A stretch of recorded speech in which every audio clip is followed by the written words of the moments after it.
sure everything's going.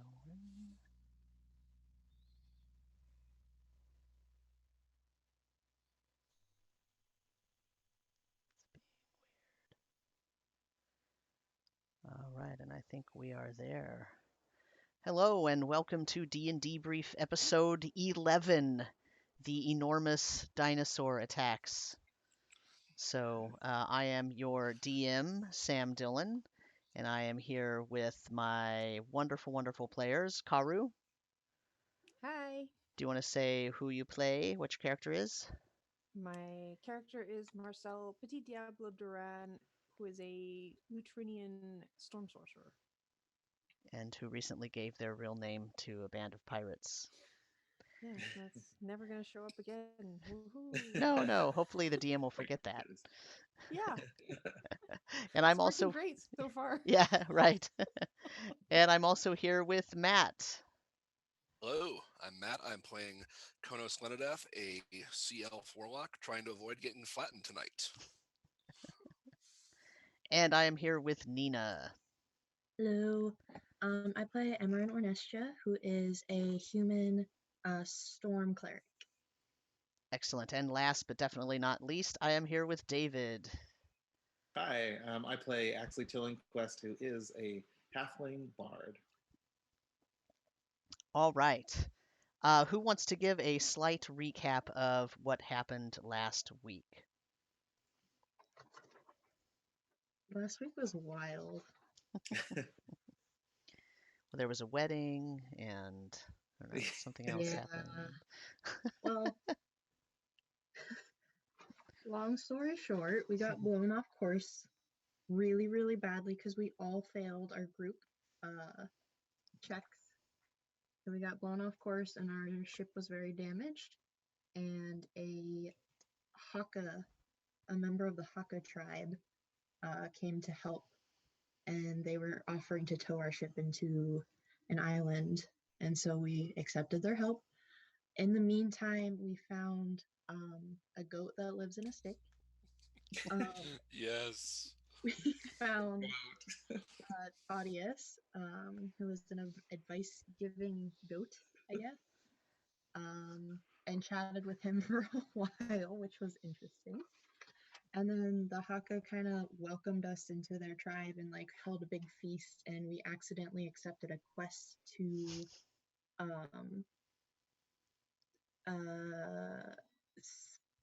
eradicate some kind of monsters from their egg incubation system. And then we were very rudely interrupted by a dinosaur. Very And rudely. That's where we left off. Those party crashing dinosaurs. I know. So, anybody have anything else they want to add to that? Emerin got, I won't say intimately familiar, but very familiar with some of the social customs of the Hokka. Accidentally. Very accidentally. Yes. I have one note here that I'm very confused about. Okay. It just says green furry creatures. Yes, when you pulled up to the island, there were a lot of Hokka standing on the beach waiting to receive you. It was the official formal reception. And so there were the 10 Hokka that had towed the ship, and then there were the 5 or 6 Hokka that were out on the beach, and then you all were coming in 2 boats because you had you and then you had some of your crew. And while you were all sort of debarking and amongst all of that, you noticed some furry green creatures that were probably the size of maybe small dogs, but they were extremely furry and their fur was all green and they were sort of foraging around the base of the jungle trees and going in and out of the jungle there. Nothing ever happened with those, so you wrote that down probably because that's the first thing you kind of saw when you. In other words, Probably, or it just caught my attention because green fluffy creatures. Yeah, the implication was also that, Can we adopt obviously the Hokka were not threatening to them because the Hokka were all standing there on the beach and they were still foraging. So So clearly we have to tame one of those and take it onto the ship. Well, it turns out the dinosaur was threatening to them, so they are currently nowhere to be seen. Smart. I was gonna say, yeah, they're the smart ones. Yeah, I mean, it was either that or they've been eaten by a dinosaur, and the dinosaur is looking for a dessert. That could be it as well. Okay, so we are kind of starting in media res because at the end of the last session, the dinosaur sort of showed up.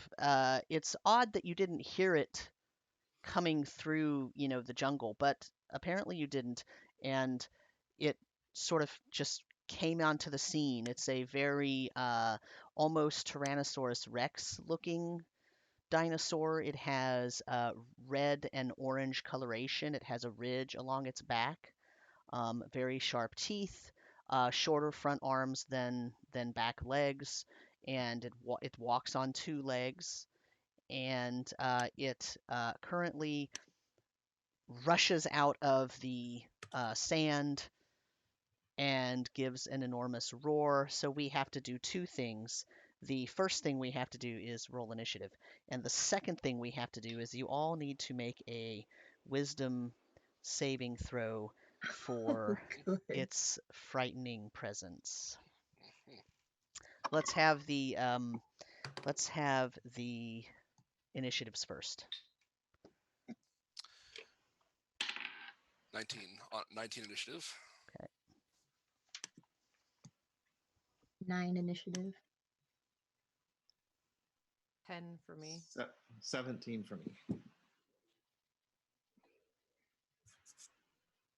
I was like, oh, good. At least I rolled low for initiative. Surely I'll roll better for the. No. Oh dear. So that was Konos got a 19. Axley got what? 17. Okay. And Marcel got a 7. 10. 10, sorry. I must have heard David say 7. So, and then Nina got, or actually Imran got a 9, right? Yep. Okay. Well, I rolled a 2. So, Oh. if that's any indication of how this is going to go for me, that is maybe not so great. So initiative looks like right now, Konos, Axley, Marcel, and Imran.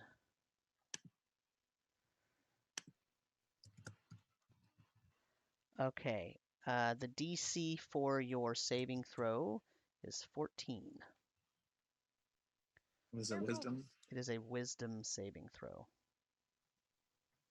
I'm scared. I like those. I got a 22. Nice. I'm okay with that. Yeah. You got a whole D20 better than I did. I got a 2. That's not Yep. good. Nope. I got a 15. Hey, we're not scared.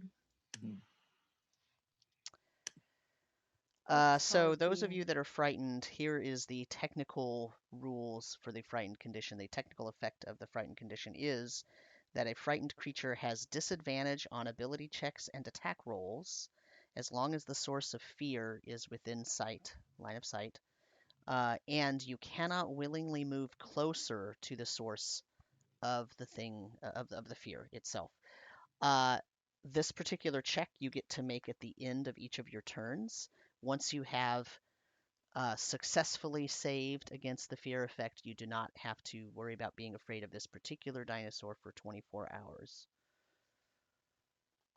So who made it and who did not? No I on made it. Konos and no on Karu. Okay. All right. Well, that's sad for Konos and Marcel. Konos, it is your turn first. So let me describe the scene to you a little bit, just to give you some distance. Okay. From the shore, the actual where the water is in the ocean, to the line of trees that takes you into the jungle is 15 feet. Okay. And you are, the beach is very long, so it's probably 200 feet long at this area. Okay. So it's a very large area just on the beach. There's also forested, jungle forest beyond that line where the trees start.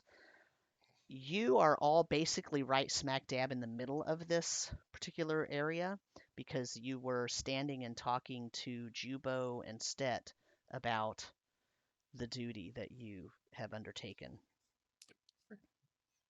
Remember, there are also several Hokka that are around, and they are throwing rocks and sand and everything at this particular dinosaur and trying to dissuade it from attacking.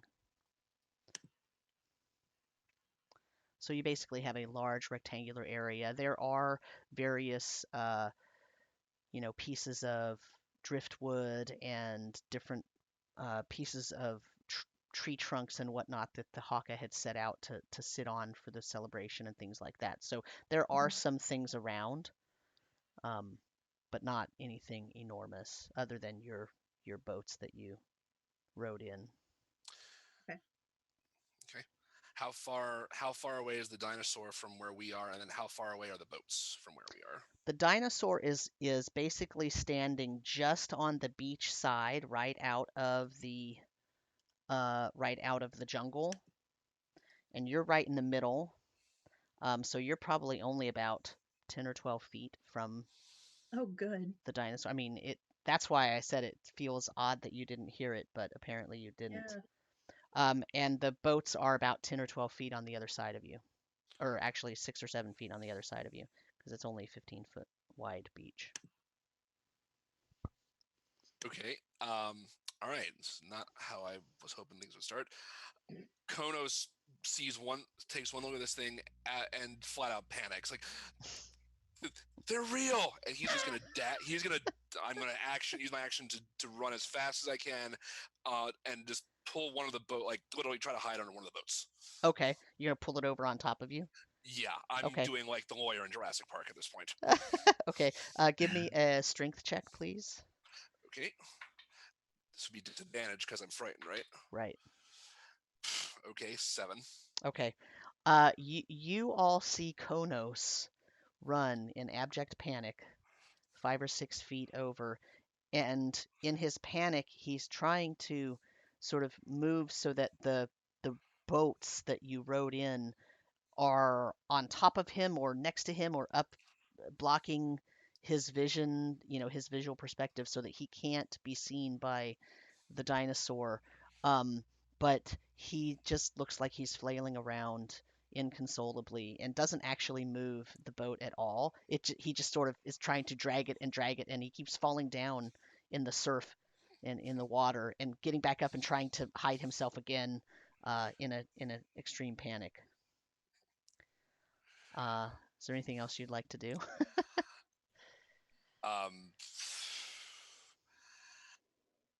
Is that my action or is that just movement? That's your movement, yeah.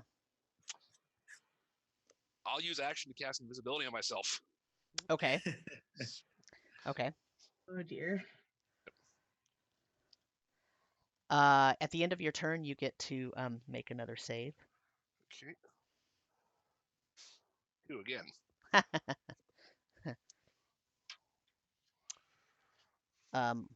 Also, that save actually would be with disadvantage, right? Or actually, Okay, well, it's to ability checks, so I guess. Yeah. And it's not going to get any better Yeah. anyway, so. Yeah.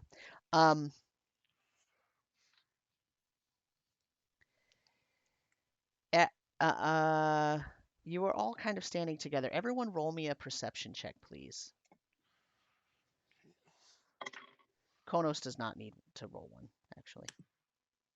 Perception. That was a 9. 22. Okay. Actually. 13. Okay. Marcel does not hear this, but Konos, you hear, and Imran and Axley also hear it, although they're not sure of the source of it. Konos, you are sure of the source of it. You hear a loud booming voice say, "Well, this is no fun. I'm not sure what you think you're trying to do." And then we move to Axley. Axley's turn. Do I hear where that's coming from? Yes. Okay. Okay. Is it- Good. I'll tell you when your turn comes back around. Sure. When you can actually do something about it. Okay. Okay, I'm going to cast Dissonant Whispers on the dinosaur. Okay. And I think it has to make a save. Is that correct? Save, correct. What is I'm the gonna- DC? I'm going to cast it with a second level spell slot. Okay. It is DC. That's my DC, right? Yes, your spell save DC. 14. Okay. All right.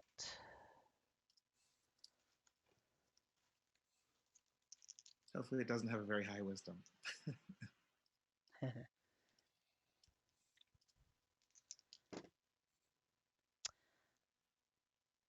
16. Oh, okay. It doesn't have a high wisdom, but I have good dice. Also, it gets advantage on saving throws versus magical effects.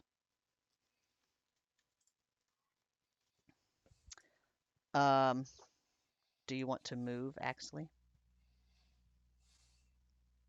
Honestly, it's within striking distance, right? Of me.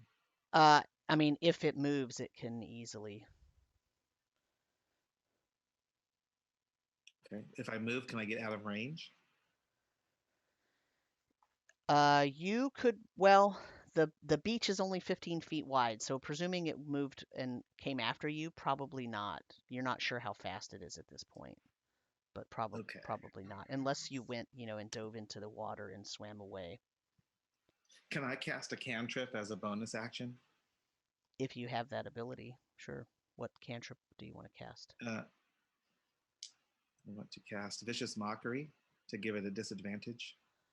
I think Vicious Mockery is a one-action casting time, not a bonus action, so I don't think you can cast it as a bonus Well, action. how does it says bonus if you can cast it as a bonus action?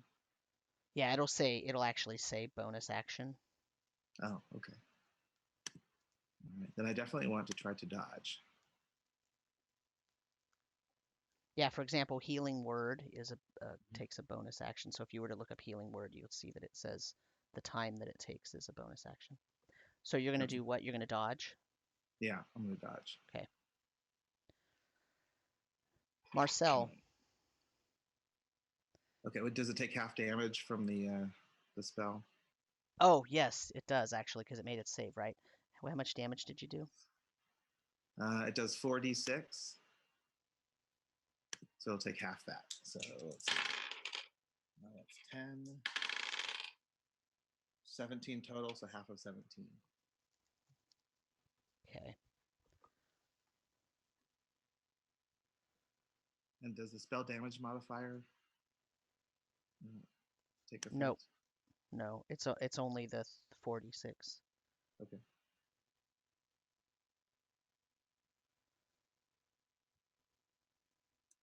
So you said you rolled a 17? Yes. Okay. All right. Marcel? Yes. How far away is the creature from us? It's about 15, maybe 20 feet. 15, 20 feet. Yeah. And we are what, like 5 feet away from the water? Something like that. 5, 6, maybe 7 feet, depending on how you were standing in the group. Mm-hmm. Okay.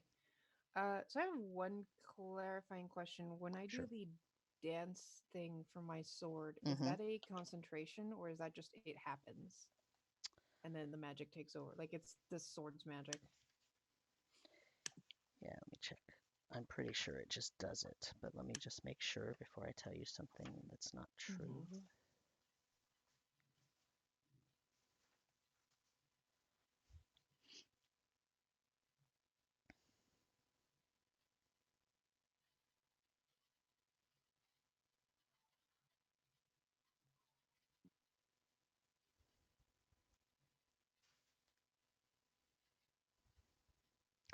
You activate it and it just does it. You don't have to Okay. concentrate on it.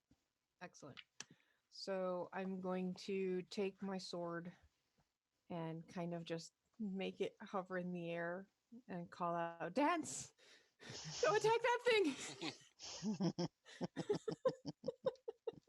Okay. I'm not getting any more nearer, but you can go. I'm assuming that the sword does have disadvantage because I am feared. Yes, it does, because it uses your stats. Oh, great. That's gonna be a 12 to hit then. That is a miss. Kind of figured. And I am going to, as an action, cast Witch Bolts on it. Okay. Also at disadvantage. Because I am scared. I'm clearly scared. That's a 14. That is also a miss. Oh dear. Oh well.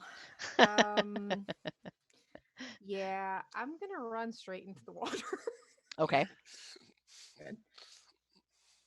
So that's my walking speed is 25, but I think my swim speed is 30. I'll go like 20 feet into the water. Okay. So remember, you don't want to go too far because the sword Yeah. will come back. Yeah. I'm assuming it's also going to move towards us. So, I mean, hmm 15 feet is probably enough. So 5 feet into the water and then 15 feet out into Okay. the water. So the rest of you, except maybe Konos, who is still frantically trying to turn a boat over upon himself, see Marcel pull the sword out and just sort of it moves on its own towards this dinosaur. And it's almost parrying in the air with this dinosaur, as if the dinosaur had an imaginary like they were fencing. And as the sword sort of swooshes, you hear the distinct sound of waves as it swooshes. So it doesn't make a swooshing sound, it makes the sound of waves curling in the ocean. Oh, that's so cool. I think I'm still feared. What was the DC? It was 14. Yeah, I rolled a 13. Yeah. All right. I'll be over Imran. here if you need me. Okay. So the first thing I do, since Ashley and I are kind of the closest ones to it, I'm gonna pull out a little piece of parchment with some holy text written on it. I hold it out in front of me and it floats for a second. Okay. And then I start reading the words, and you see the words in the light kind of swirl off of it and swirl around Axley. I'm casting Shield of Faith. So Axley, you have a +2 to your AC for the duration. Cool. Thanks. Excellent. That is concentration as well. Okay. Somehow, I think the last time I faced a giant creature and it didn't go so well, you don't want to have Yeah. that same result. I'm a little worried about it, so I'm casting that first thing off the bat. That's a bonus action. Well, I definitely appreciate it. So second thing, I'm looking around. Where are the rest of the Hokka people? Like, is there anybody like in immediate vicinity of the dinosaur that could be in harm's way? They're not very close to it, but they are definitely trying to ward it off. You know, they're throwing big rocks and pieces of wood and things at it, sort of Okay. just to try to provide a this isn't going to be an easy fight kind of feeling maybe for the Right. dinosaur. So they're not actually doing any damage, but they're definitely, showing that they're not going to just lay down and let the thing eat them. Right. Okay. The other thing I wanted to do was also concentration, but I wanted to cast that one first. So I think I'm just gonna...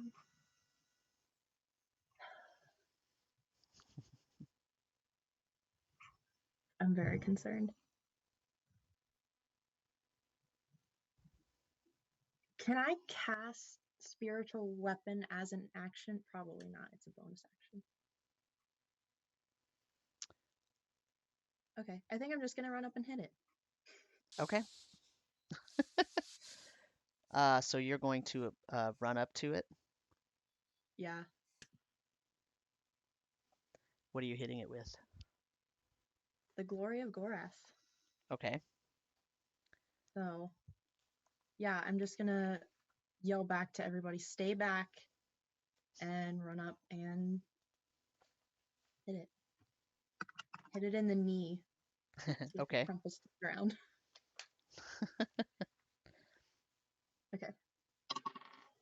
Oh, that's a 2. Oh. I definitely. Nope. Okay.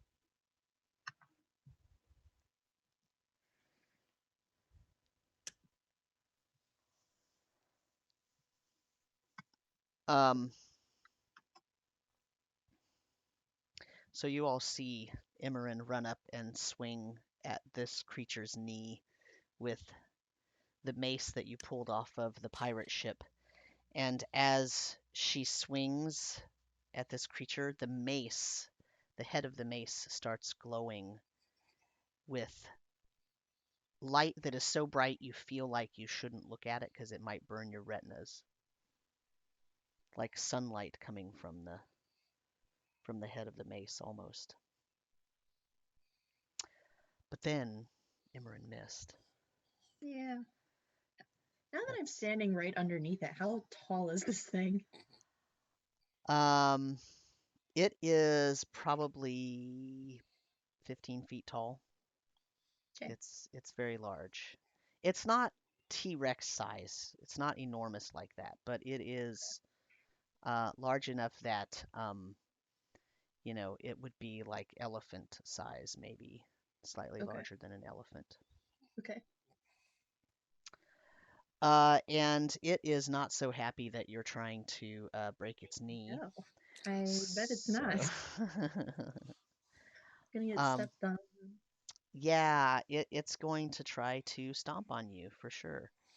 So let me see if you can get out of the way fast enough. It's going to try to stomp on you and then take a bite out of you.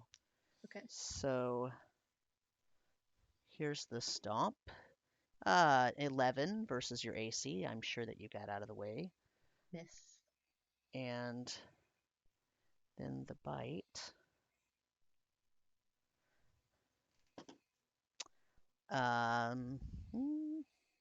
20 versus your AC. That's probably a Ooh, hit. hit. Oh, no, sorry, it's not a 20. Oh, no, it is 20. Yes. That hits, Yes. I'm assuming. Okay.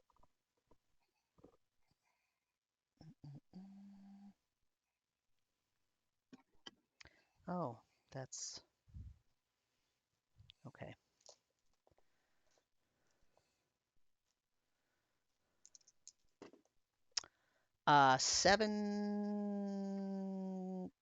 9 damage. Okay.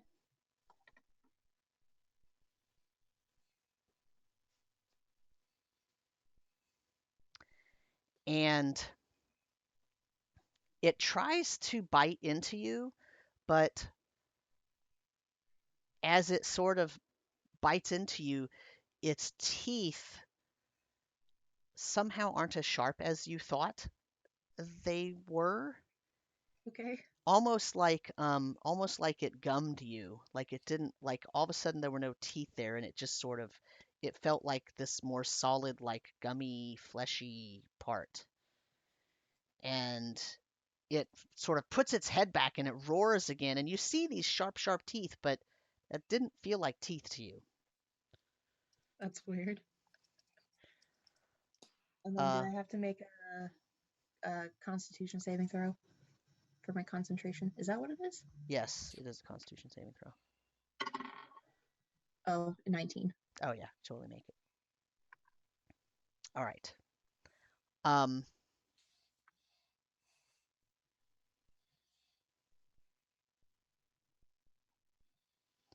Okay, Konos. Okay. Okay, so seeing his captain in grave danger and feeling embarrassed at leaving her to deal with this, all to almost get eaten by him, be the only one to trying to do anything about this, he will give up on the boat. And is the voice still talking to him? Yeah, It's telling you what a scared wimp you are. All So right. this isn't any fun at all. This is supposed to be a challenge that you approach and fight with valiancy. I'm not sure what your generation is up to, but this isn't very enticing. I'll just say, oh, I'm getting a get off my beach, aren't I? All right. Will steel himself as best as he can and give up on trying to flip the boat. He will. Okay, so I can't approach getting closer, can I? At this point, Right. okay. Then I will drop invisibility and just cast Eldritch Blast at it. Okay.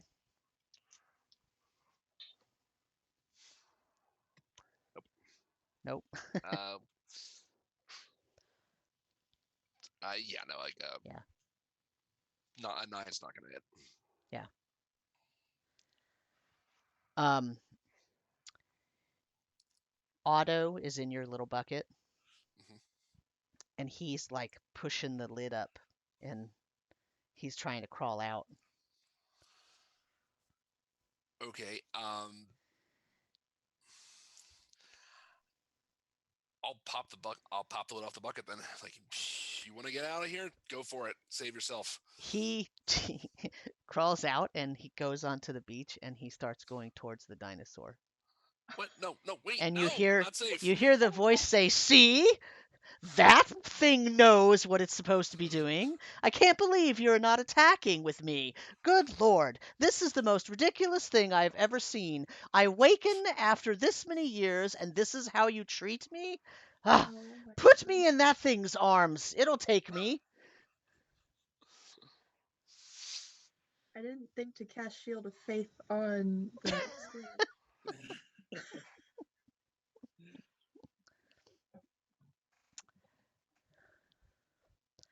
So Konos, you can try to save versus frightened if you're done with the rest of your turn. Natural 20. Okay, you are no longer frightened. Okay. All right. That's good. I'm gonna need some help up here.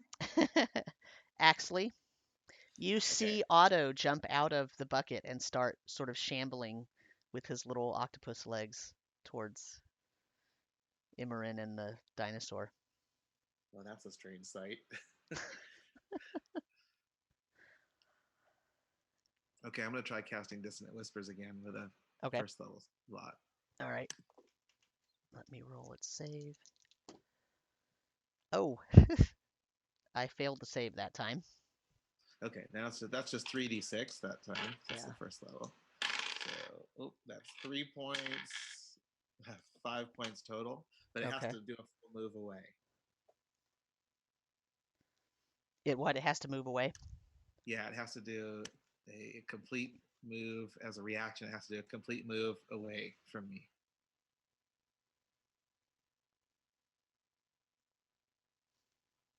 As far as its speed allows, away from me. Okie dokie. All right, so how much damage? 5? Yes. Okay. It roars and it backs away, and it backs into the cover of the jungle as fast as it can. It looks very odd that it's sort of backing up because it's got its head sort of turned and it's trying to look at Imran, and it backs up. And Imran, you notice when it backs up, it backs into the forest, and the footprints that it leaves behind are very muddy, which is odd because it's a beach. Weird. Do I get an attack of opportunity if it leaves my combat range? Let's see. How does 5th edition? 5th edition says if it's, I think it's the same as 4th edition. Basically, if it's forced movement, it does not. It cause doesn't opportunity provoke, attacks. yeah.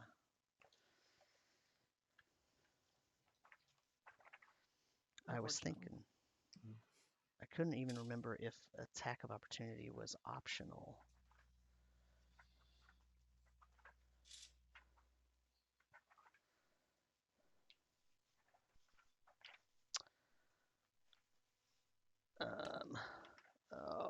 wasting time looking this up. Let's say no, That's fine. because I think forced movement is that way too. Fair enough. I learned it the hard way. You can't let forced movement cause opportunity attacks. Yeah. That's fair. That would be. Oh yeah. That would be hard to You get just around. need a push-pull warlock, and then things go to shit. Yeah. That would- Yeah. Yeah. One more level, and maybe. Okay, and for my bonus action, I am going to cast Healing Word on Emerin. Okay. So that's what 1d4 plus spellcasting ability modifier. What's the spellcasting ability modifier? Is that my That's your, what is that, charisma for you? charisma? Yeah. Yeah. So let's see. Plus 4. So d4 plus 4. 3 plus 4, so 7 points. Awesome. Thank you. Okay.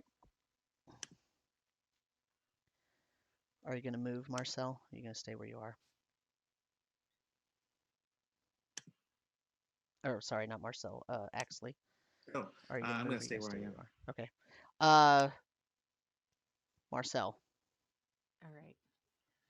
So this thing moved into the forest, Right. away from the beach. The jungle, away from the Okay. beach, right? So right now it's not in your line of sight because you cannot see it. Oh shit! And I can't move closer to it. Well, Frick! it's not in your line of sight, yes, and you can't move closer to it. That's Oh, right. If you know it's still wait. there, you can't move closer to it. Right, but I can't see But you it. can't so see it. Right. So as long as I can't see it, I can move towards Right. it. You can But if I pretend see it, like then you I have to assume stop. it's not there. Yeah. As soon as you Yeah, start to see yeah. it, you can. It's totally not fine. I'm gonna make my way back to the beach. It's good. It ran away. We're good.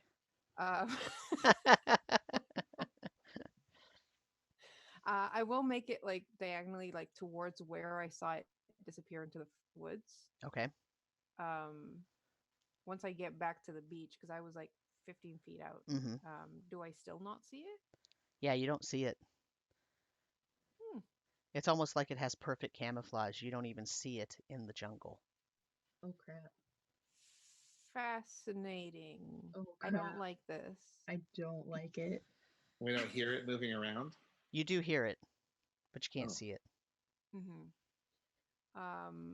Does the sound of it moving around, is it like within 30 feet of the sword? It The sounds like sword it's was by sounds it. like it's moving away. Okay, so it's still moving away. Okay. I'll have the sword chase after it. Okay. Basically just move towards the forest. And I will assume it might want to come back. So I'm gonna hold.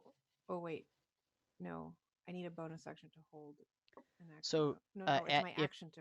yeah, if you send the sword after it, and as long as the sword stays within 30 feet of you, it can attack it again if it finds it. Okay. Well, I was thinking of holding my action until it breaks cover of the trees, because it's an action to hold an action, right? And then a reaction to let it go. Yes, that's true. Okay. So I don't want to hold a spell slot because that might fizzle.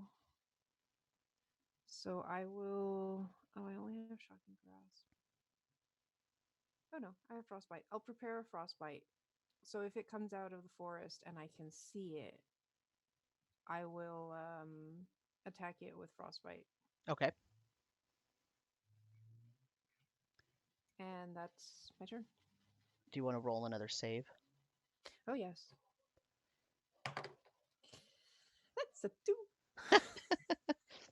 Uh-oh. Emerin? Look, I'm 4 feet tall. This thing is 15 feet tall. It can eat me in one snap. But it has little itty bitty arms. So I just watched it disappear into the woods. Mm-hmm. Okay. I'm gonna go after it. Okay. I'm gonna use my full movement to get to where I think it is. Do I see it?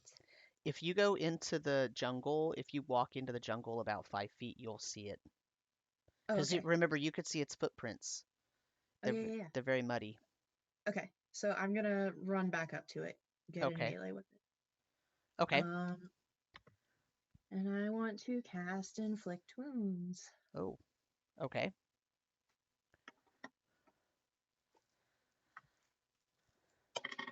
Ouch. Oh, that's good. That's good. 22 to hit. Yes, that hits. Okay. And good. That's not good. 11 damage. Okay.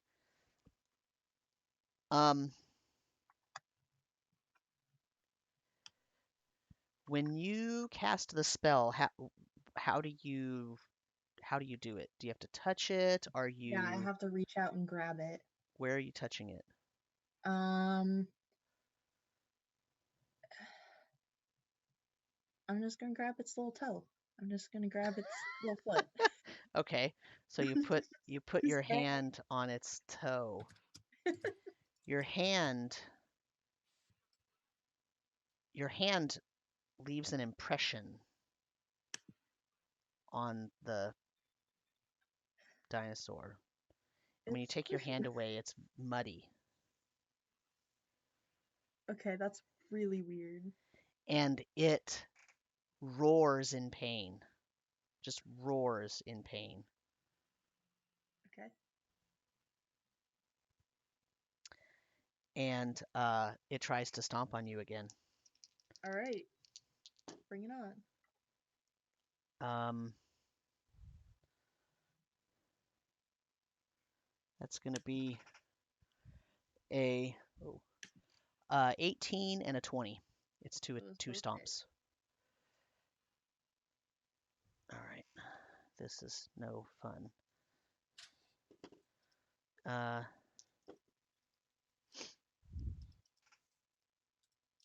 19 damage. Total? Yes, total. Okay. That's... Ow. Yeah. And it stomps on you, and when it lifts its foot up, you see that there's an impression of the part of you that it sort of stepped on in its foot as it Oh, this is weird. I moves. don't like it. And wherever it touched you, you're muddy.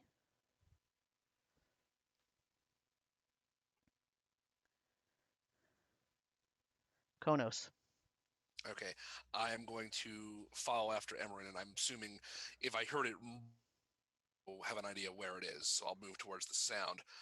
As I run towards it, use my bonus action to activate the tentacle rod feature of Bolum. Okay. And then You hear, that's more like it. all right. Don't know who you are quite yet, but let's see what you can do. So yeah, am I able to move? Am I able to move within 15 feet of it? Let's see. You were on the edge of the water. Beach, basically, yeah. So that's 15. Yeah, I think you can. Okay. Then I will, approach within 15 feet, and I will make 3 tentacle attacks against it with the ranged feature of this. 21, a 19, and a 12. 21 and 19 hit, the 12 misses. Okay. So, oh, nice. Double sixes, so 12 damage. Yeah, 12 bludgeoning damage to it. So I basically trying to direct the tentacles towards its head and try to just grapple its mouth shut with this thing. Okay. But since I only hit twice, it is not grappled. It just gets whacked a couple times. Okay. It roars again, and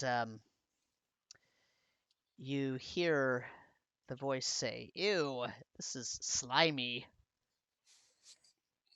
And you And hear me go, tie its feet together. you notice that where you were trying to like wrap around its muzzle, there's like an indentation of like the suction of the tentacles, and it looks like it's pressed in, and like the indentation is not going away. And now I need everybody to roll me a perception check, please.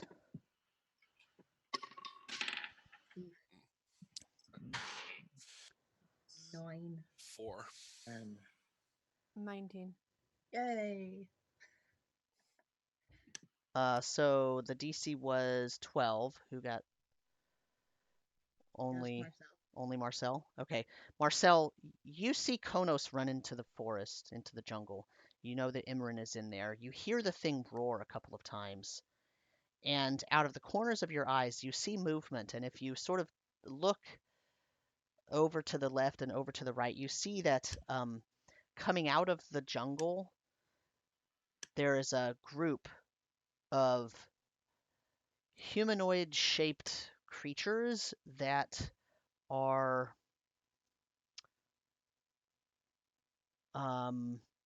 brownish in color, and they look like they're humans that are covered in dripping mud. And they have eye sockets but no eyes, and their mouths are open as if they're trying to say things, but there's no like teeth or tongue or anything. It just looks like mud. Okay. And there's a group of 4 coming out to the left of you, and there's a group of 2 coming out to the right of you. Do they seem like they're trying to like flank us? They're kind of Like heading in our shambling direction? toward you, so kind Mhm. of, but it's hard to tell. Okay. They're not moving very fast. Well, that's not good. And then it's Axley's turn. okay, Axe is gonna throw his hands up in the air and say, "By all means, let's just race off into the jungle to fight in its own territory where we can't see it." Do I see those strange mud creatures I'm coming? probably gonna shout out, "Oh, we've got company." Okay, so if Marcel shouts that, then yes, you can look and see them. Oh, wonderful! More creatures. Okay, I'm gonna cast sleep on the group of 3 of them. Okay. Um,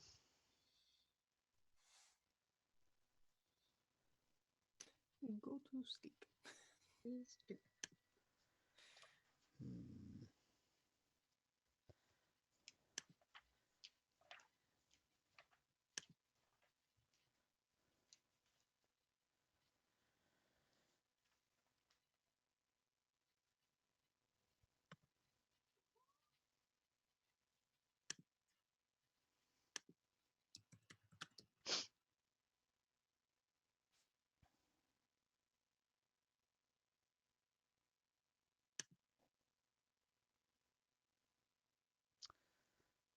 Okay. What's your Oh, there's a 5d8 for the yeah. number of hit points. Okay. 4, 15, 17 total.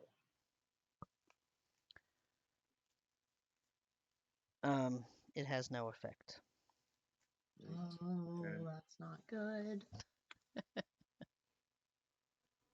Yikes. Yeah. Not even one. Oh Mm, boy. right. Silence. I am regretting running into the woods. Yeah. Fine. I'm going to run into the woods also. Axley's gonna run into the That's fair. jungle. Okay. I run by myself. Okay. You weren't here by yourself. Yeah, Marcel was out there warning you about the mud creatures walking towards you. There's safety in numbers. Okay, Marcel or Axley runs into the jungle, and you see that Konos and Imran are standing. Konos is a little farther away from the dinosaur than Imran is, but Imran is right up next to the thing. Okay, but I can see the dinosaur now. Yes, you Okay, can. then I am going. Well, yeah. What can I do here? I'm going to yell. I'm gonna yell some bardic inspiration at Emerin. Oh, that's nice. Okay. What are you yelling? Hit him in the kneecaps. You could do it. Okay. Okay. Marcel, you've just been deserted on the beach. Great. I don't like these things.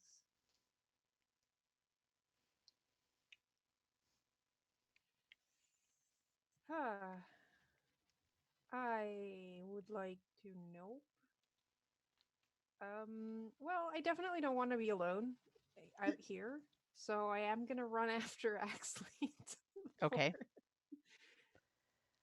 Um, or as far as I can get, because as soon as I see that the big thing is still there, it's like, you Mhm. guys still haven't taken that down? Yeah, so you get just inside the jungle tree line, Mm-hmm. um, and you see it. How far into the tree line is it? It is now 30 feet in. Okay. So I had put my sword at the edge of the forest, so Mhm. it can make it just to Yep. the edge of Mhm. the. All right, so I'll send Swordy forward. Okay. And oh my god, that was 2 3s. Uh, Thanks, dice. You're doing great today. Okay, this Chuck isn't. you out the window. All right. So there's more things out there. We need to deal with this one quickly. Yeah, 'Cause please. It hurts really bad. I'm gonna try another witch bolt. 'Cause- You see Otto crawling past you. Okay, well that was 2 11s, which is better than 2 3s. But 11 plus but 6 would be a 17. that hits.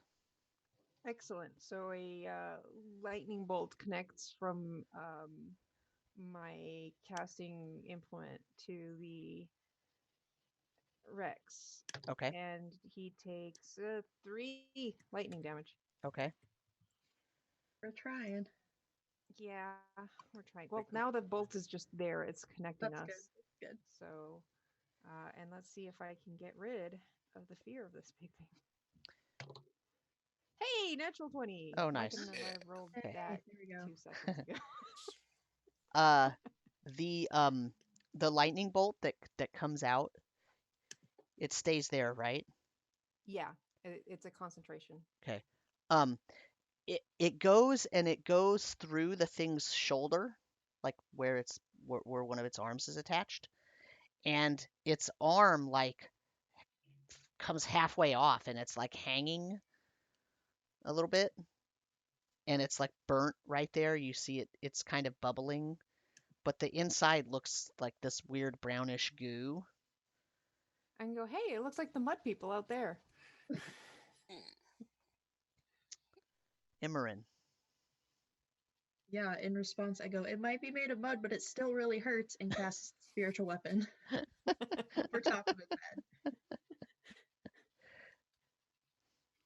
Okay.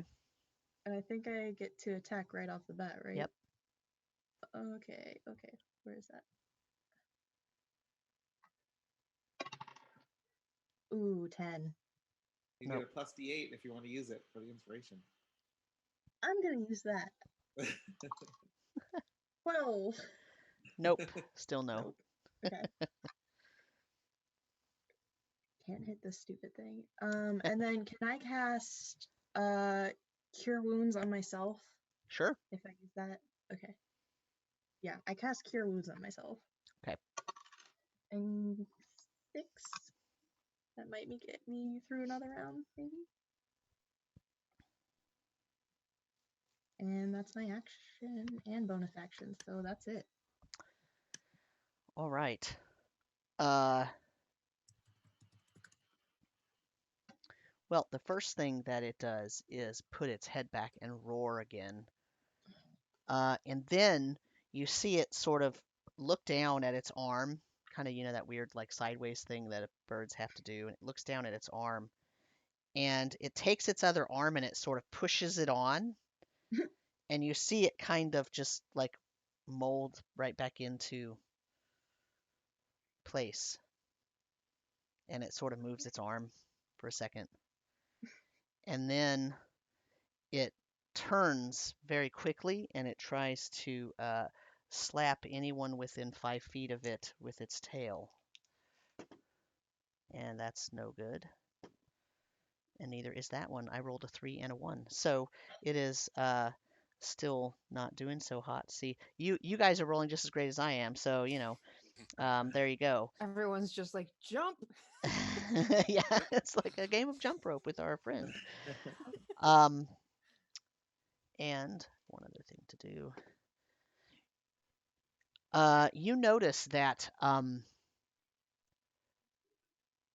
the color is starting to go out of this creature. Like it was very bright orange and blue, and it's starting to sort of fade somehow We're getting there. To mud colored. to a brownish color. And you also hear movement coming in behind you. We gotta kill it. And then it is Konos' turn again. Have any of the Hokka that were on the beach followed us into the jungle, or are they not? Nope, they did not follow you into the jungle. Of course Okay. not. You hear them playing drums and like They shouting. know this is happening. I guess they probably don't hear it because he's made of mud. So I heard Amarin say to go for the legs, so I will aim the tentacles there this time. Okay. It's a 16, a 23, and a 15. What was the first one? 16? Yep, 16, Okay. 23, 15. Okay. All of them hit. Ooh, okay. 11, 14 bludgeoning damage total. Okay. And since I hit it 3 times, it's got to do a con save. What's the Ow. DC? It is 15.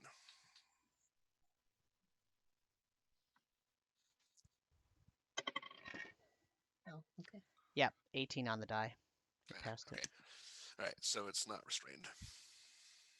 Also, side note, I forgot to do a constitution check the last time I was hit, but I got a natural 20. So, Okay. all good.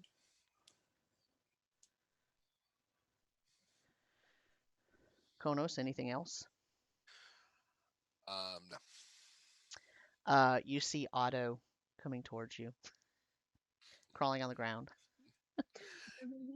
You can do it. Keep up. Axley, you see Konos actually doing some damage now. What would you like to do? Finally. People, we've got some mud things coming up behind us. We better make this quick. I'm gonna yell at the dinosaur. Dinosaur, you're not invited unless you're the main course. And I'm gonna do vicious mockery at it. Nice. Okay. So let's see. It's got must succeed on a wisdom saving throw or take 1d4 psychic damage and have disadvantage on the next attack roll.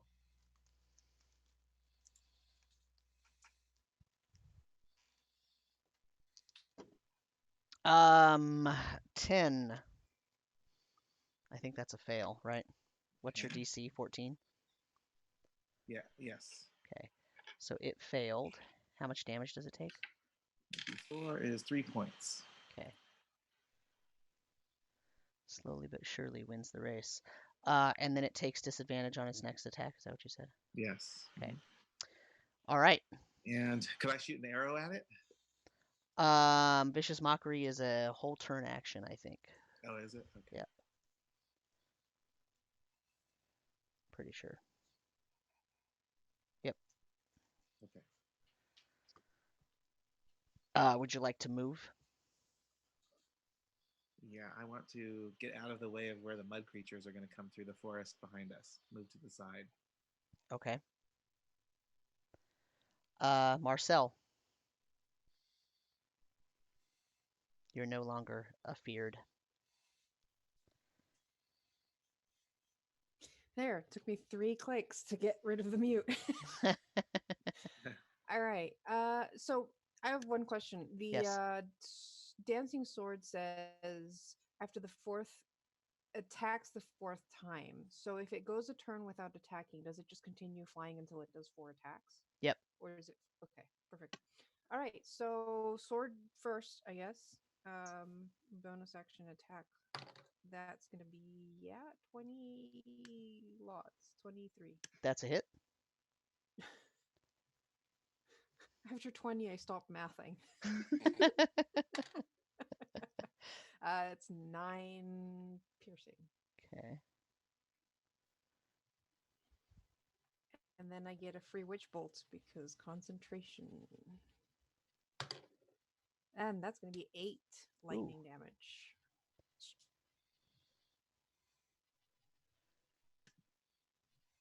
damage. Now we've got it. Now, quicker, because those things are behind us. Okay. Are you moving? I feel like I should, but yeah, I'm gonna move like maybe just 10 feet away from Emerin. Okay. So like 15 feet away still from the big guy, but closer to the group. Okay. Imran. And that's my turn. I'm really low on HP, but I'm debating just attacking this thing twice. First of all, I get spiritual weapon. That's a 20. That hits. Not natural. And what's damage on that?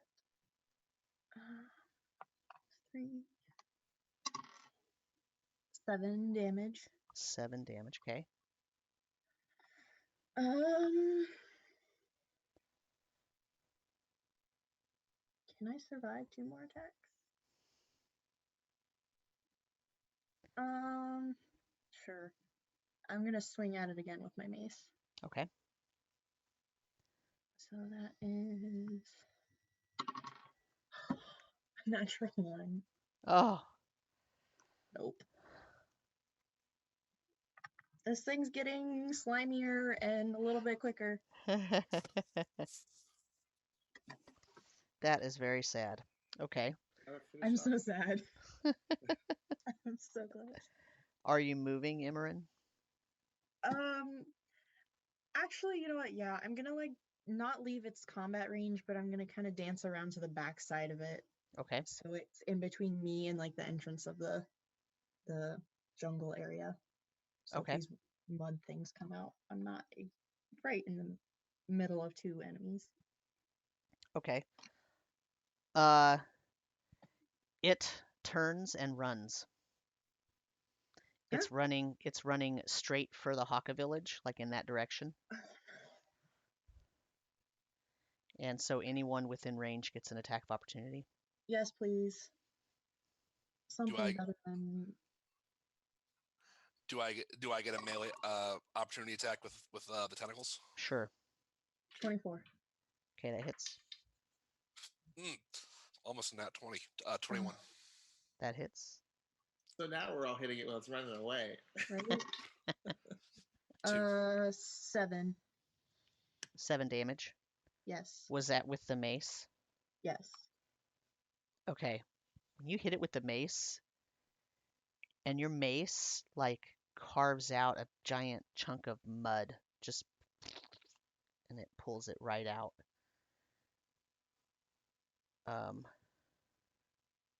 That's unfortunate. For it. I got 2 damage with the tentacle.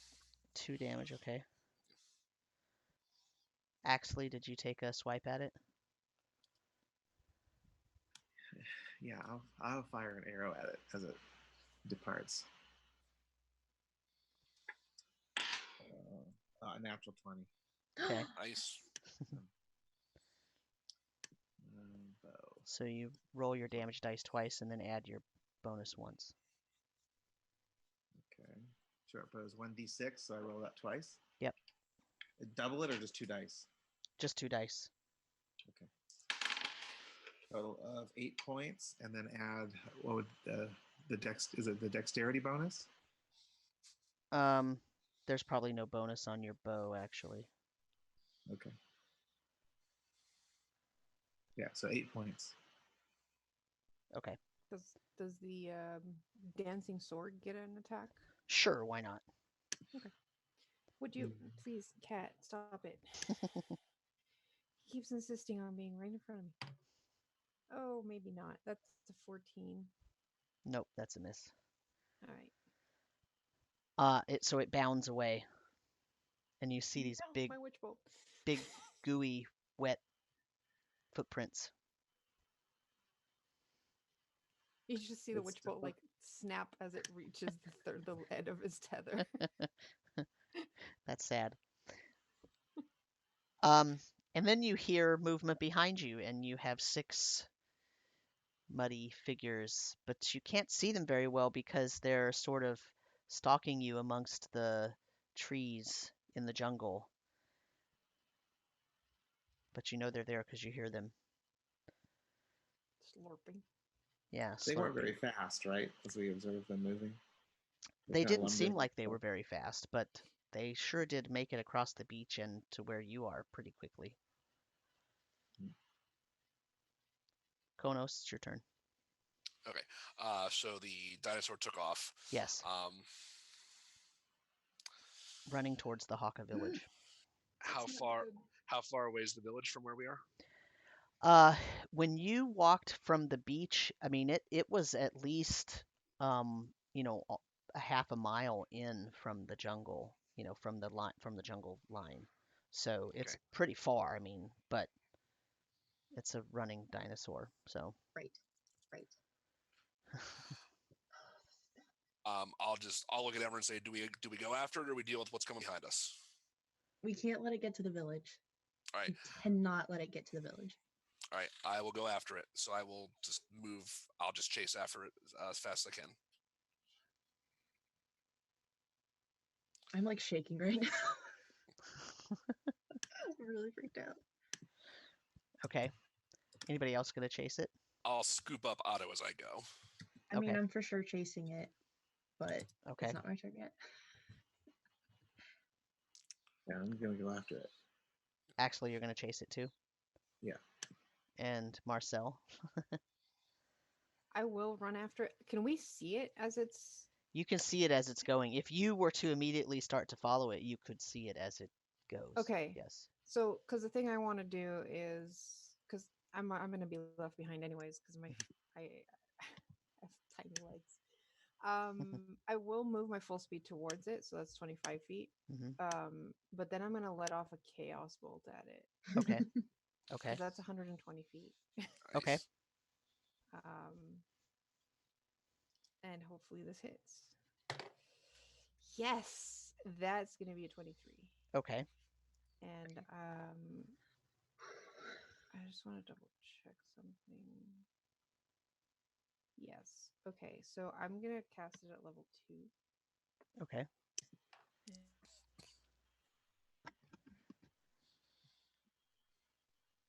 Hopefully, we can do some fun stuff here. That's gonna be 10 plus 3, 13.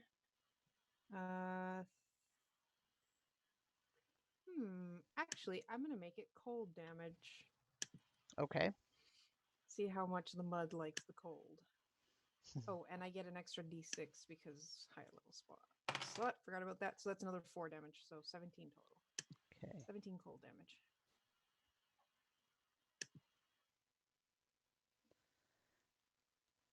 Okay. Everybody else is running after it. Is that what I'm I'm hearing? running after it. Did it double move or did it just move 30 feet? It ran off. You It can't ran off. you Okay. can't tell what Dashed it's off. doing So yet. I'll have the dancing sword come back to me Okay. because it's not going to be able to. To keep I up. apologize. I was looking at spells if this was already said, but can we see it running off? You can see it running off, yeah. And it's still within 120 feet of me? It probably is right now at this point, yes. I'm casting Wall of Ice right in front of it. Okay.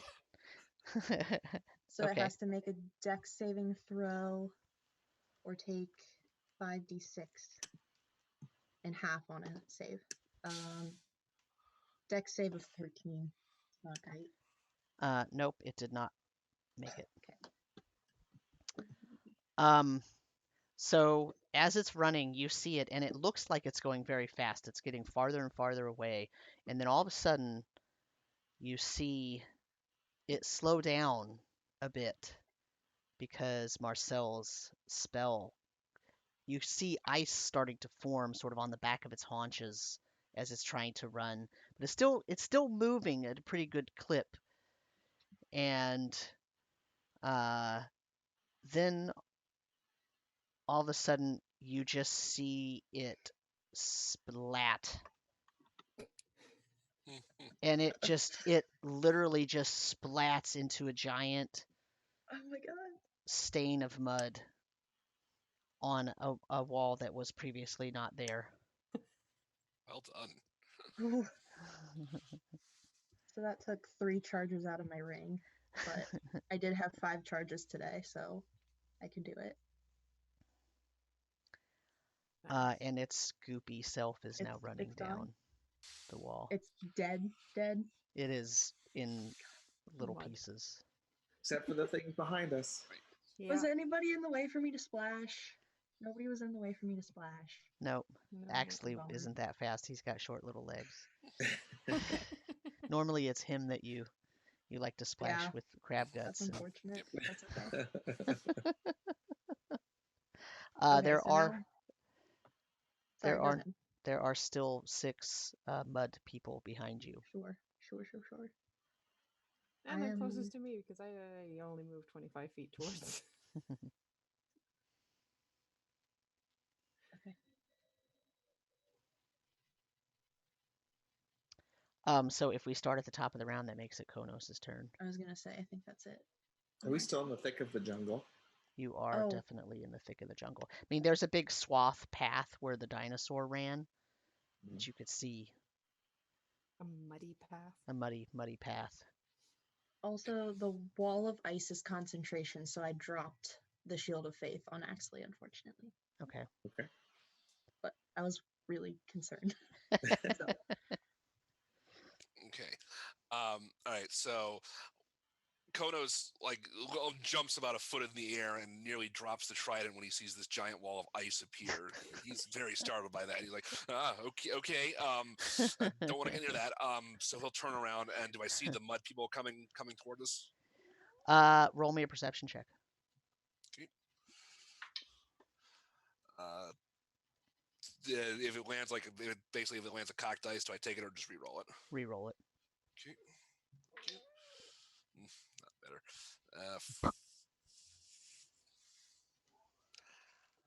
5.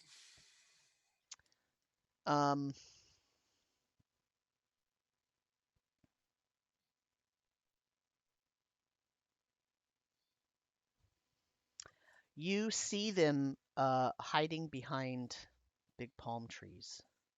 Okay. So they how look close like are they? they're trying to hide, but you see like their outline peeking out from the sides. Okay. How many total? Is all 6 of them? hmm I'll just move, and I'll target 3 of them each with single tentacles. So just Okay. one for 3 of them. So you'll have to Um, move back to where they are. 'Cause Yeah, I'll they're... move towards them. Yeah. So a 21, a 25, and a 10. Yes, and yes. Oh, okay. First one takes 1, the second one takes 4, and the third one takes 1.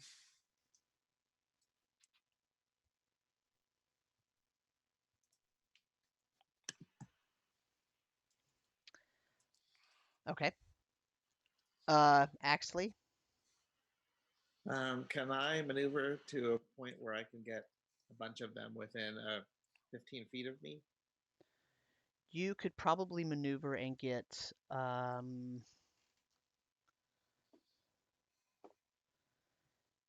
probably 3 or 4 of them. Okay, I will do that.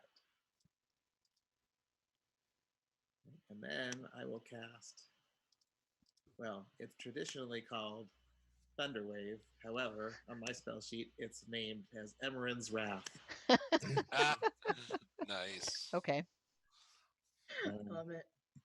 Let's see here. That was my plan too, actually.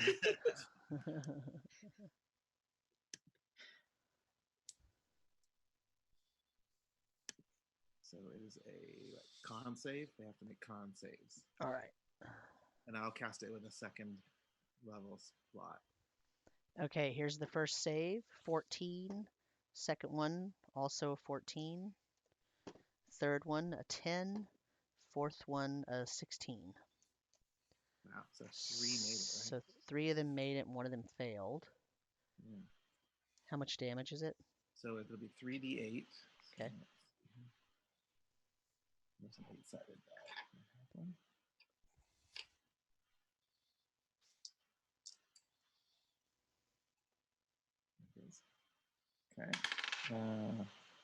It's 5, 3, so 8, and 4. That's 12 So total. 12. Okay.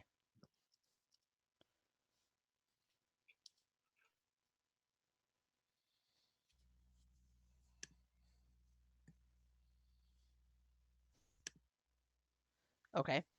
Uh,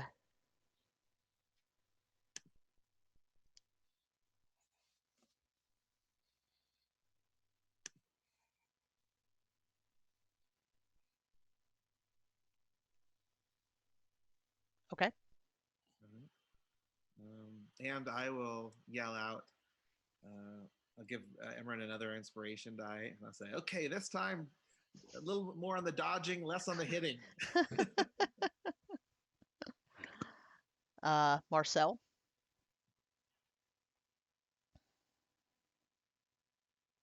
Uh, I can see them now, right? Yes. Okay. Yeah, because his thunder wave pushed 3 of them, or pushed at least 1 of them from out behind the tree. And it should have gotten rid of a lot of the foliage. True. It true. pushed it over, yes. Okay, well, seeing how much the dinosaur liked the cold, I'm gonna aim for one of the ones fighting my companions and throw a frostbite at them. Okay. That's a con save, DC 14. No. So that's 4 cold damage. Okay.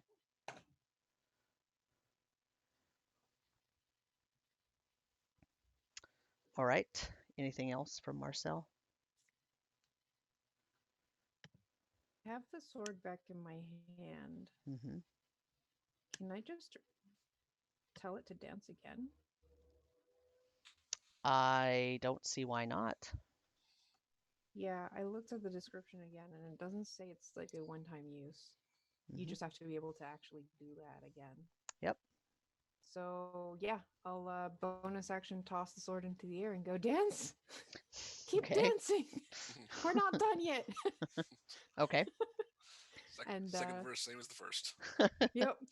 And tell it to go to the nearest one. And, Okay. we'll attack it.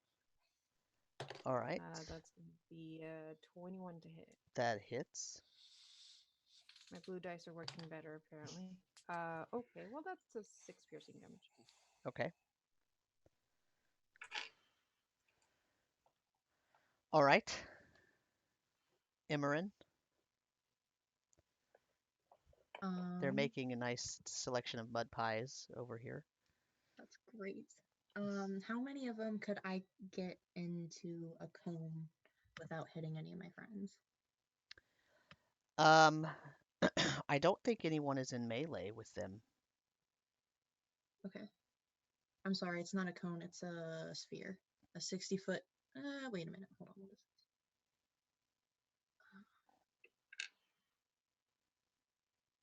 is this? Okay. So if I aim, it's a 10-foot radius sphere centered on a point. Mm-hmm. So if I aim like somewhere in the middle of their group, Mm-hmm. how many of them could I get without hurting my friends? Probably 4. Okay. So I'm gonna pull out a little piece of mica, and kind of like snap it in half and cast Shatter. Okay. And I am going to use. They do have to make a con saving throw. DC 13.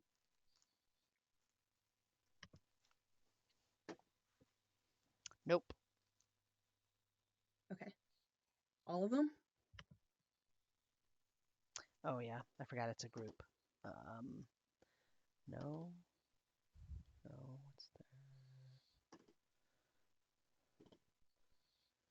there? One of them made it. The other three failed miserably. Okay. And I'm going to use Channel Divinity to deal maximum damage instead of rolling lightning or thunder damage. Okay. So they all take 24 points of damage, except for the one that saved. Okay. The one that saves takes half. Is that? Yes. And I'm just going to shout enough and cast it so it echoes around in like a thunderous blast. Okay.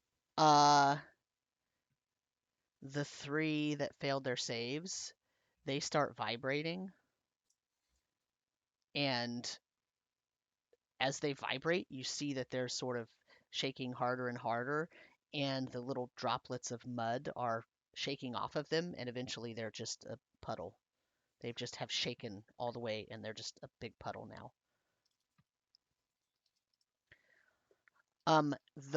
The two that haven't actually been engaged with, and the one that made its save, gotta record its damage here. They actually turn toward each other, and they run into each other, and they form into a much larger creature that is now about 12 feet tall. Okay. And it expands out to be the equivalent sort of body shape of a 12-foot tall humanoid.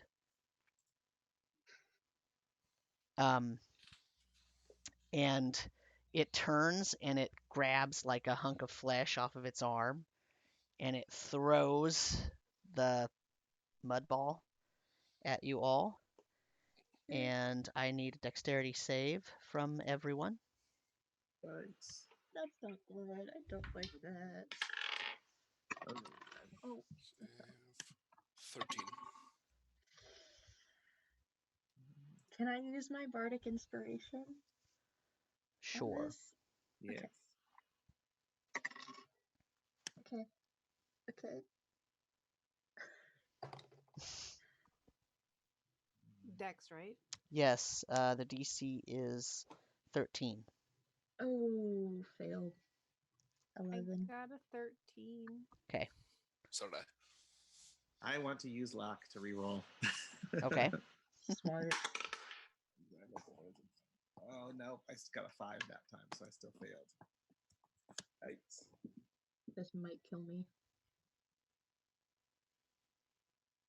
Would you stop this cat? Why are you so clingy today? You get hit with a face full of mud.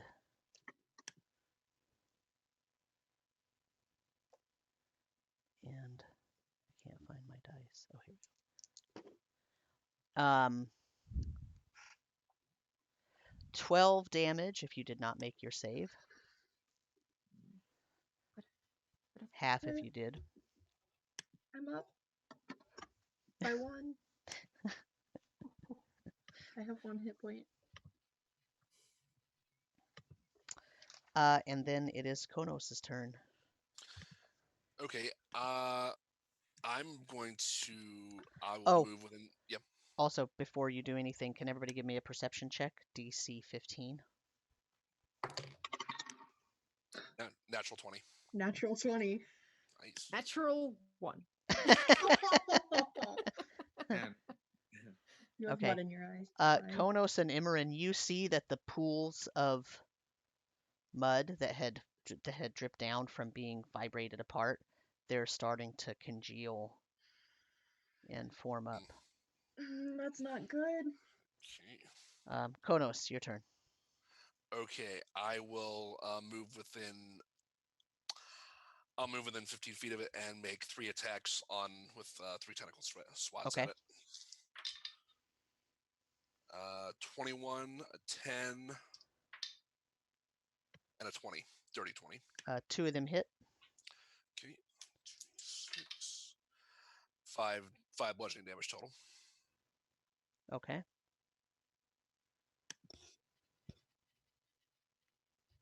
Oops.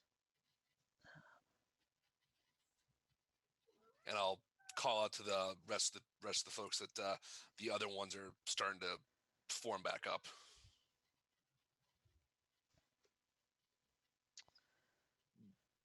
Axley.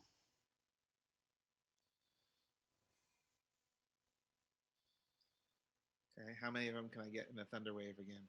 Well, there's only one really big one now. Oh, there's only one left. Okay. Then I am going to once again hurl insults at it and try to give it disadvantage on its next attack. What's your spell save DC? 14. I rolled a 17 on the die. Okay. How much damage does it take? It takes half a d4. So I think it takes. let's see. Does it take half the D4? Or take 1d4. Okay, so and then I don't think it takes anything, right? If it saves. Cantrip, probably not. Yeah, No. nope. Okay, nothing then. All right. Then for my last,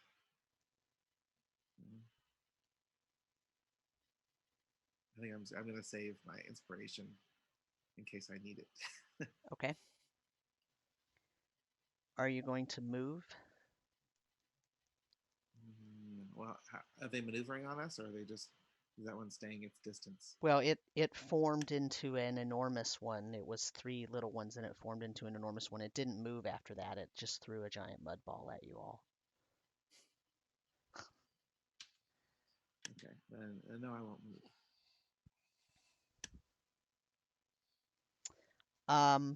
Marcel. Okay. The one that I frostbit earlier, did anything special happen to it as it got hit by a cold? Actually, it had a frozen piece, and when it was vibrated to death and it broke all apart, that frozen piece stayed as a frozen chunk on the Okay. ground. So I'm gonna send the sword after the big guy. Okay. Assuming it's within 30. It is, yeah. So that's gonna be 16 to hit, That's a hit. and that's gonna be 9 piercing damage. Okay. And then I'm gonna frostbite the non-frozen mud on the ground, the one that's starting to regroup. Okay. I'm just gonna cast frostbite on it. Okay. It looks like it quits congealing. Excellent. Just gotta use cold. Imran. So did all of them quit? Like everything's still on the ground now? Only the one that she. Only the one. So there Okay. were 3 that sort of got vibrated apart and turned into puddles. The other 3 ran at each other and combined to form one big one, and she has stopped one of them from. 2, right? Because one from before. Because I had hit one with frostbite the last turn. Oh, But you yes, didn't. that's right. Oh, But that okay. So there's one but left. the rest of it was starting to congeal. Okay. So there's that's fine. My spiritual weapon is still up, I believe, right? As long It's as not you. concentration. Yeah. So I'm just gonna move that over. Well, wait, it's not. Is it concentration? Because you I cast don't think Wall of Ice. No, I it don't is think it not. is, right? It's just it's there if you not. want No. it. It's not. No. Yeah. Yeah. The wall of ice it's still up, but Okay. I can drop it. But yeah, I'm gonna move spiritual weapon over and hit big guy. Okay. So that is 11. Nope. Nope. Okay. And then I'm gonna use the last 2 charges of my ring to cast Ice Storm. Okay. And I'm gonna try and get the 2 piles of mud that are congealing and the big guy in it. It's a 20-foot radius. Ice Storm. Dex saving throw of 13. Okay. You're trying for the big guy and all the congealing ones too, or just the big If guy? I can. Might be a little bit of a stretch, but I would Is like it to. 20-foot radius or 20-foot? That's 20-foot radius. Okay. 40-foot high cylinder, 20-foot pretty big. radius. Yeah. That's That's pretty good. 40 feet across. I think you can get them all.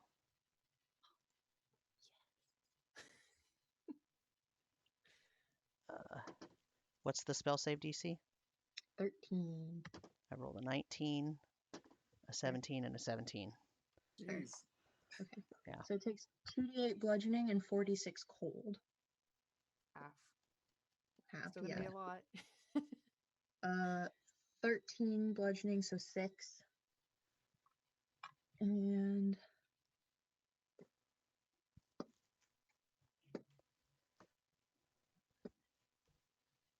15, so 7 cold.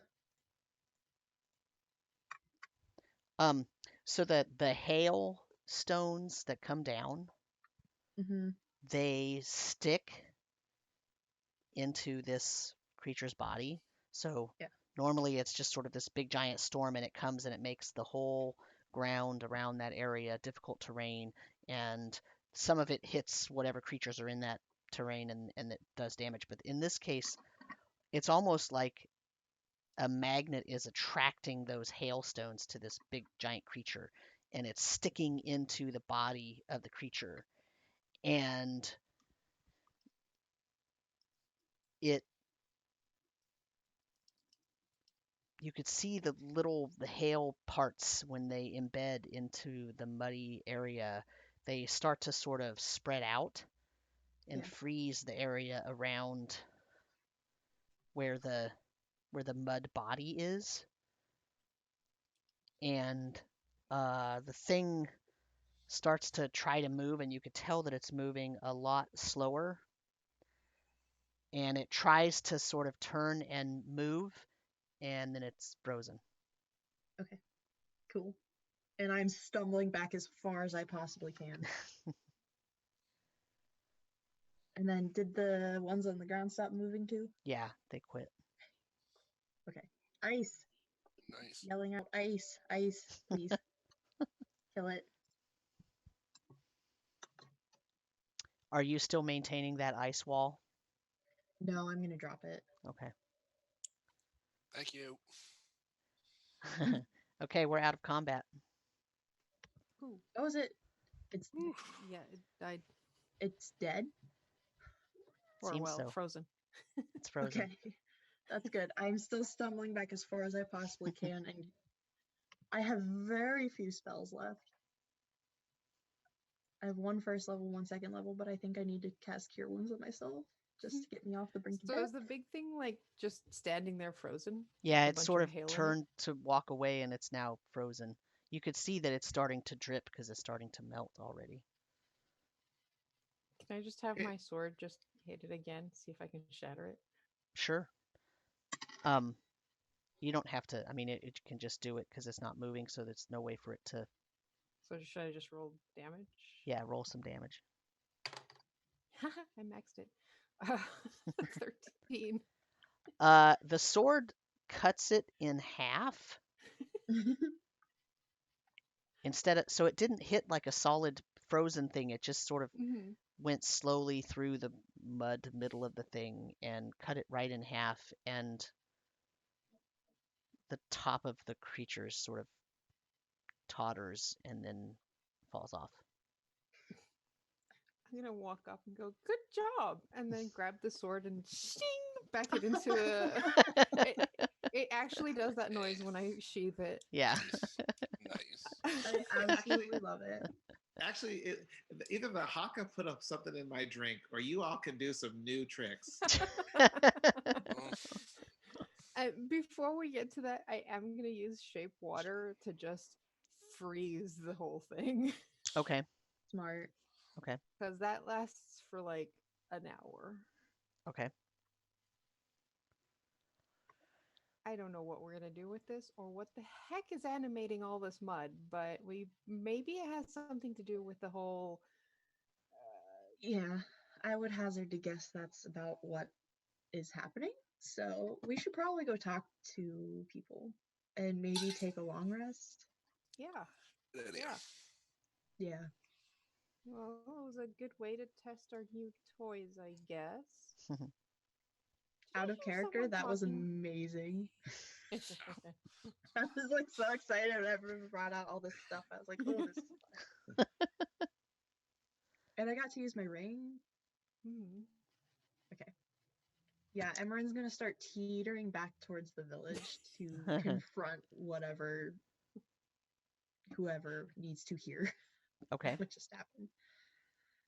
I'm just gonna look at Konos. Did I hear someone talking to you? Yeah, you probably. If you did, yeah, you probably did. If you did, yes, you probably did. Yeah, I'm not gonna try to deny it. I don't want that thing. I would deny it, but it would probably yell at me more. So I'm glad my sword doesn't talk. what all did you hear? What all did you hear it saying? By the way. Something battle. Okay. Okay. Yeah. No, you heard what I heard. What item is talking to you? What is speaking? The trident? I think so. Yeah. It's a very angry weapon. Yeah. It seems to. Well, it seems to want to mixing it up with things. So.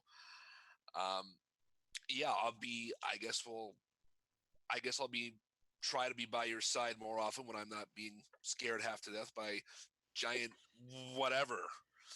Ugh. I pat Kronos on the shoulder. I'm like, I don't blame you for running. It was probably a better idea than charging straight in. Just be careful what it prompts you to get into. Maybe don't listen to it all the time.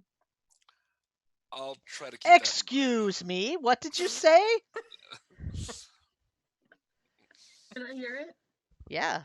Oh my god. Bolum, Captain Emerin, Bolum. Captain? Bolum? Yes. Bolum. And But I will. the captain is telling you not to listen to me? Huh? I'm gonna revert it back to a trident for the time being. I'm gonna rub my head like I When hit you- it a little when you too hard. When you revert it I back, don't- it goes, ah, thank you. It's always a little creepy to be in that form. I don't know if Yeah, I can that's- handle goats and weapons talking to us. What is going to start talking next? First it's goats, now it's weapons. Oh my god. Everything's sentient. Our boat's gonna start talking to us next. That would be Oh, awesome. God. Imagine if we can Dragon boat. imagine if we can awaken our boat. Yes. That would be kind of cool. Like the dragon boat in Wind Waker. Yeah, I was thinking the same thing. Yeah. Red. Okay. We're meambling back to the. I don't know if that's a word. Mm-hmm. Back Yeah, as to we're the walking back, I'm boat. like, yeah, I wasn't sure if the sword was actually going to start dancing, but I had to try, and It's interesting that it did. Also, don't know if I like the implications of it actually working. That's a It's pretty useful, for sure. Yes, useful. Well, maybe we should try playing around with some of those other items we acquired and see what all those can do when we have time. Now I'm afraid they're going to start talking to us. They might. It's very possible. You know how loud it's going to be on our ship with all these things that won't shut up? I wouldn't really recommend doing any of this on the ship because if a giant whale pops out of a metal rod, we're kind of Boy. screwed. Yeah. So you make your way back to the Hokka village, and they are you start to see them as you get, when you get to where you're probably 10 or 15 minutes walking distance, maybe closer than that, maybe 5 or 6 minutes walking distance to the village. You see them and they're sitting in the tall trees and they're kind of they're sort of watching. Uh, and as you start to approach, they jump down or climb down from their perches and they bow to you Oh, Jesus. and they put their hands up like this. And then Stet comes out and he says, uh, "The scouts have told us of the battle. We are indebted already." What were those things? And are those what have been in control of your breeding pits? Maybe. We're not, we don't. He sort of looks over to the side and Jubo comes back. He says, "Hail. Uh, we think those things came from our temple. That's our breeding area. We have a temple with an incubation pool, and that's what we've been meeting when we go there. And so we haven't been able to use it for 2 generations." So there are more of them back in the temple? They take many forms. We we they come silently and they attack and then they retreat. And we haven't been able to get close to the temple or the incubation pool for many moons now. Was there anything that happened before this all started at the temple? Was it desecrated? Did someone piss off the temple gods? Not that we know. Hmm.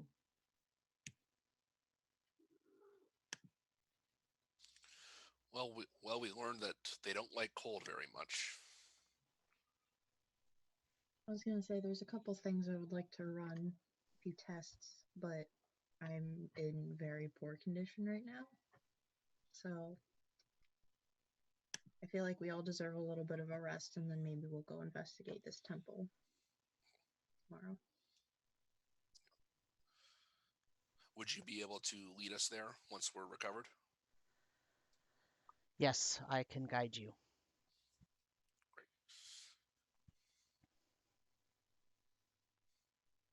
Great.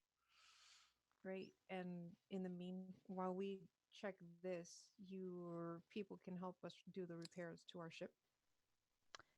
Yes. Tomorrow they will start.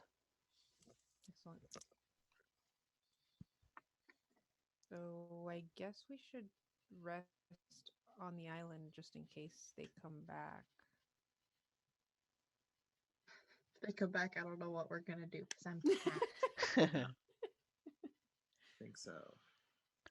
Hopefully, we scared them off for at least 8 hours so I can sleep this off. Because that hurt. Mm-hmm. That hurt. So you want to take a long rest?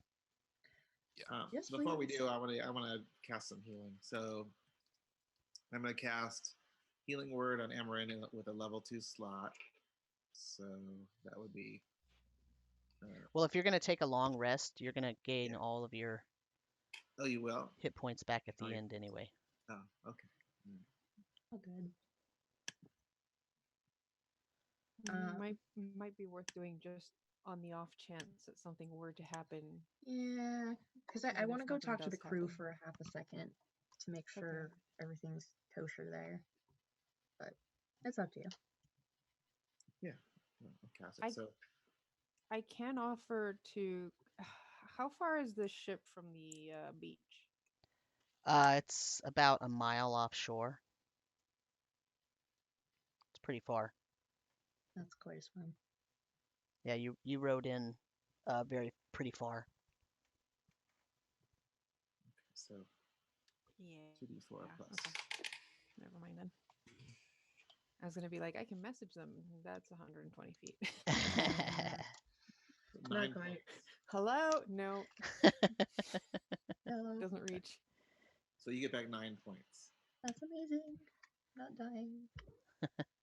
I have 18 back, so I'm decent. Okay. So the rest of us, who's going with Emran back to the ship? Isn't most of our crew here? Yeah, you only I was left just- five people on the ship. Yeah. I was gonna just run around, make sure everything was okay. We're gonna stay another day. They're gonna start repairs tomorrow. Make sure I'm gonna task them with taking food back to the other people on the ship so that we don't have to do it. But at least they get the benefits of whatever after our terrible experience in nasty weather. We don't want a mutiny. Not right now. Mhm. So that's the short and long of it.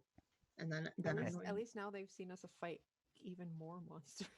Right, we can tell them we fought a dinosaur and it wouldn't be a lie. Yeah, I mean your crew basically, some members of your crew saw basically the whole thing. They might not have seen details from Yeah. the jungly part of the fight, but they saw I'm sure enough. some of them saw the Hokka going up into trees and were like, "Yeah, sure, we'll do that." Right. Wherever's safe. Yeah. Okay, so you take a long rest. And Okay. one last thing before I do, Yep. like right before I go to sleep, I'm writing all of this in my journal, and then I'm gonna send a prayer to Goras and say, just keep her safe for a little bit longer, then go to sleep. Okay. Anyone else doing anything of any consequence? I'd like to talk to either Stet or Jubo or any of the Hokka elders, and I would like to ask them, would Konos know about the Great Coral that they believe in? So do you want to request an audience with the chief or the elder, or do you just want to talk to Jubo instead? We'll start with Jubo. Okay. Just say, I've heard strange stories of that you all um, worship something called the Great Coral. I was wanting to see if I could learn. You could tell me more of that. I'm very curious. We worship the great Sea Father. He is the great shell, the great father. He gives birth to all, including treasures and riches and life. The the great coral is our homeland. That is where we go to after we have finished our time on this mortal common plateau. Oh, so I gesture back to the door. So that is beyond here then. Well, yes and no. I I young Hokka that have not pledged that their life is ending do not know where the great coral is. But when we get the sign, then we know and we can go there. It is not possible to go there and come back. I see. I I thought I wanted to try to go to this place, but I think it's maybe somewhere else I'm looking for. You think our great coral is not a place? Perhaps my language is not sufficient to understand what you mean. I thought it was, and I will take out. Can I remove the piece of coral from the trident, or is it like permanently fused in there? You can remove it, yeah. I'll briefly take it out and say, my curiosity comes from this, and I'll show it to him. I found this diving many months ago, and it almost seems to be like a living piece of something larger. So I thought that this might be a piece of maybe be a piece of the great coral, but I'm not sure based on what you've been saying to me. He's immediately like mesmerized by that piece of coral. And he says, "Yes. Yes. That is from the great Sea Father. Oh dear. That you will see when we go to the temple of Bakal. You will see more of that. That is the great gift of the Sea Father. That is our homeland. Where did you get that? No one comes back from the homeland, and only our wise mystics can get access to the great coral." Well, I found this piece in the hold of in within a wrecked ship several months ago that had sunk below the waves. I'll tell him where I found it, like where I found the ship. I said this is the only piece of its kind that I've ever seen so far. But like I said, it seems to want to return or go back to it. So I've sort of been shepherding it with me and He seeing. grabs your arm, Hmm. like on your wrist, like, and he says, "Come, you must tell the chief this. The Hokka must know. The prophecy says the coral will be united." Of course. Where's everyone else when this is happening? I'm in my quarters. We're gonna take a trip to the afterlife, y'all. This isn't good.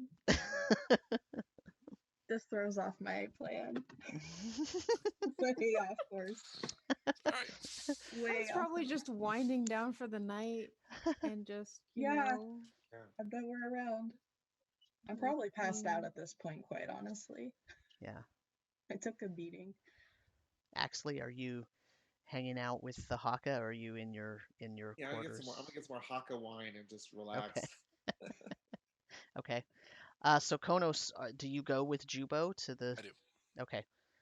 Uh, as Very excited. he walks up the main hut, the first building that you went into where you all had the feast, and the two guards there put their spears down again, and he says something to them. He's obviously rushing through it. He's speaking very very quickly, and they're just sort of looking at him, and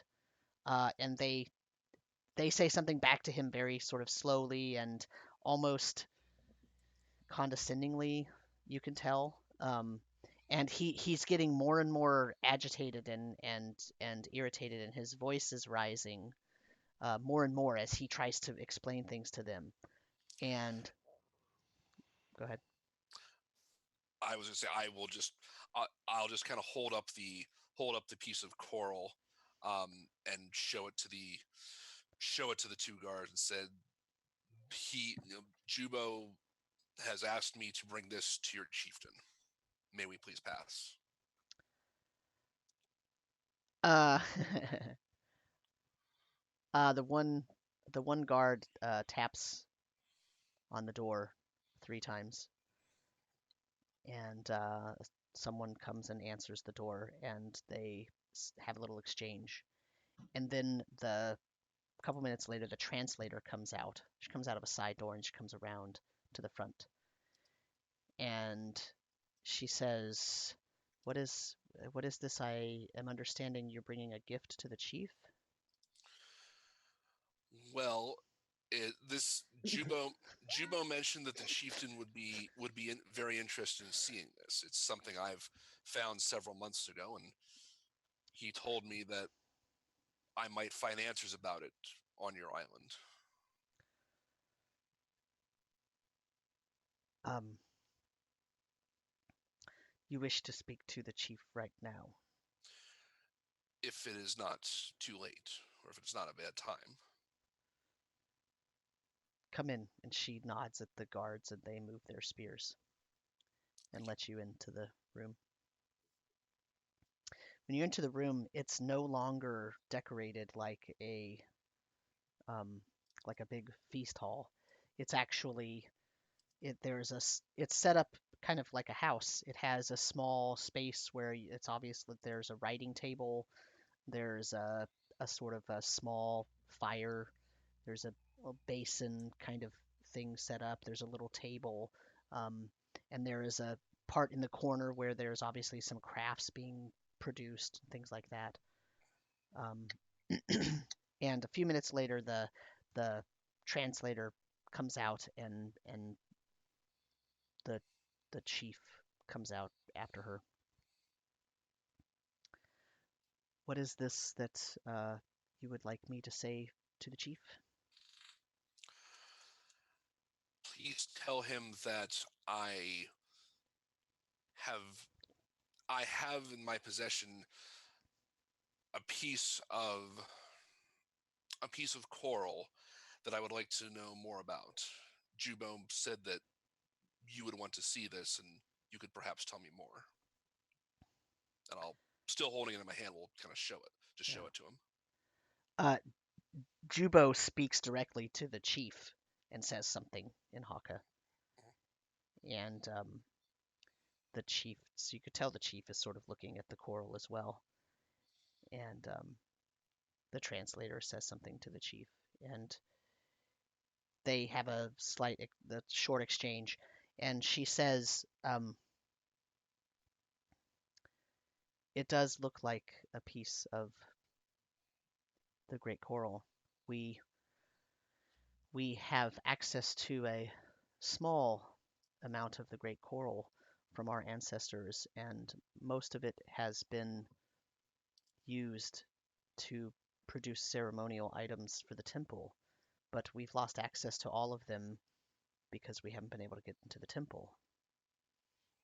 But there is a prophecy that says the great Sea Father will reunite and make whole the great coral. We are puzzled at how you have found a piece of the great coral. We are afraid that the events in the world have made us fare worse than even we thought. If the great Sea Father, if the great coral is if the great Sea Father cannot reunite the great coral, if our ancestral homeland has been broken up into too many pieces, we are not sure how the prophecy will be attained. What does this prophecy ultimately say will happen? There are many things that are in the prophecies that we do not understand, but the way that our interpretation has been until now is that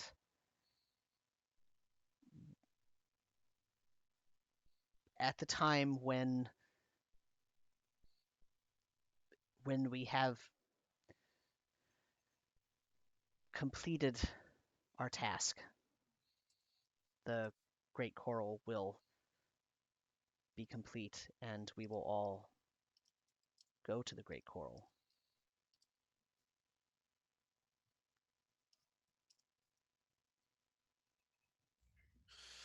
Well, I don't know. Well, I don't know what part exactly I can play other than with this. And I guess I'll explain to the chief, how I found it and where I found it. But if this can help with that, I would certainly be eager to do so.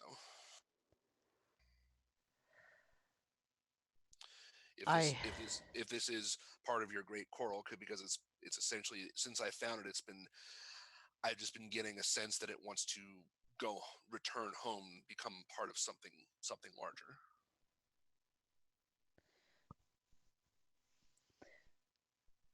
the That's chief the says sense. the chief says something to the translator, and the translator basically says, the chief wants to wants to meditate on this. He wants to think about this. Um, it is causing a difficulty in the way that the prophecies have traditionally been interpreted. This is a difference. This connects two prophecies that we didn't think were connected. There must be something missing. The one prophecy said that you would come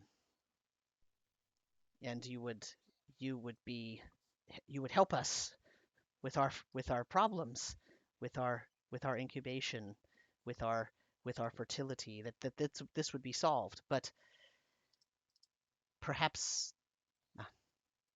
we must meditate. We have to gather the elders and talk. Uh, it is impossible to interpret this currently. All right. In the meantime, my friends and I will rest up, and in the morning, Jubo has agreed to lead us to the incubation grounds. So we will hopefully be able to at least help fulfill or clear up one of these prophecies.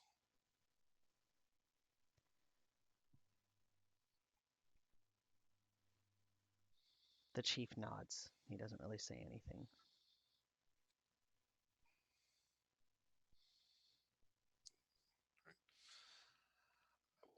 I'll make my way back. I'll bow and I will make my way back out. Okay. As you're leaving, Jubo says something to the chief, and the chief responds. And when Jubo runs to catch up to you, and he says, I'm sorry for having you wake the chief. I thought something different. I will meet you at sunup, and we will go to the temple. All right. What is it that you were thinking? I thought that we would this piece might go to the temple and be reunited with the altars that we have in the temple, and perhaps it could restore our incubation, but that is not what the Hokka thinks. Well, we'll see what things are like when we get there tomorrow. We'll see what can be done. He nods. And I'll go rejoin the others and rest. Okay. All right. So your long rest passes without incident. I mean, pirates can't follow us if we're like in the afterlife, right? Dead pirates. Yeah, that's true. Um. So Oh, what was that? I only got one charge. I only got one charge on my ring today. Ah. I only have 2 charges, so I can't cast anything big. That's a bummer. That is a bummer.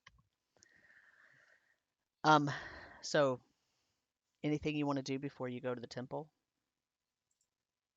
I need to prepare my skills, but I don't think anything else.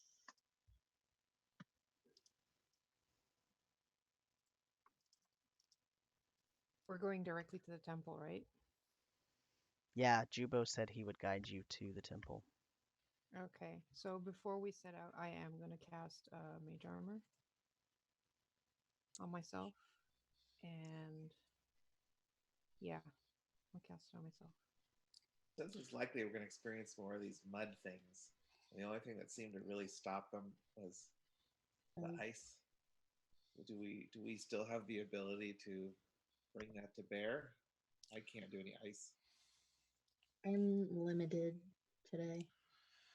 I'm tired. Yeah, the only thing I can like consistently use is Frostbite, which does cold damage. Chaos Chaos Bolt can do cold if we're lucky. Yeah. That's kind of how the spell goes. No, I'm pretty much out. I can cast Ice Storm. That's it. Do we want to experiment with some of the items that may particularly have something to do with water or ice that we haven't yet explored? What haven't we explored? Well, there's those rods, Oh, right? the other We have thing I can do is shape water and freeze it. That But might that's be not- helpful. To an extent.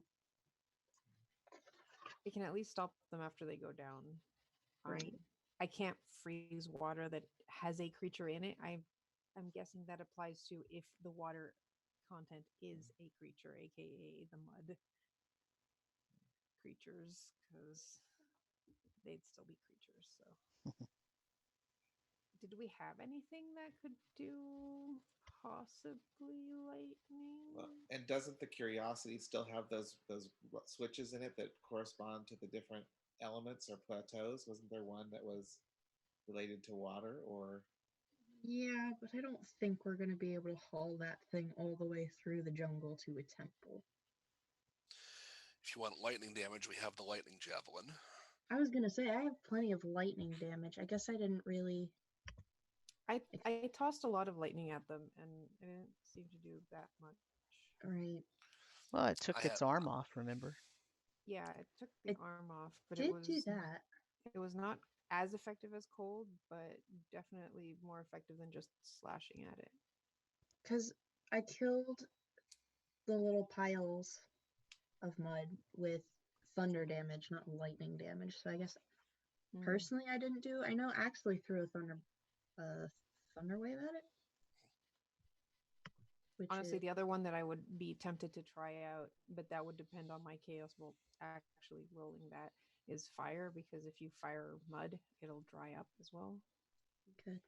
I mean, we really haven't experimented enough. We haven't had enough encounters with these things to really know what works. We just kind of banked on the ice thing because that's what we knew worked. Yeah. So I guess it's kind of a we'll see. I've got something that can do a little bit of cold damage, but it's kind of limited. But it's better Yeah. than nothing. I am very limited on my cold today, but yeah.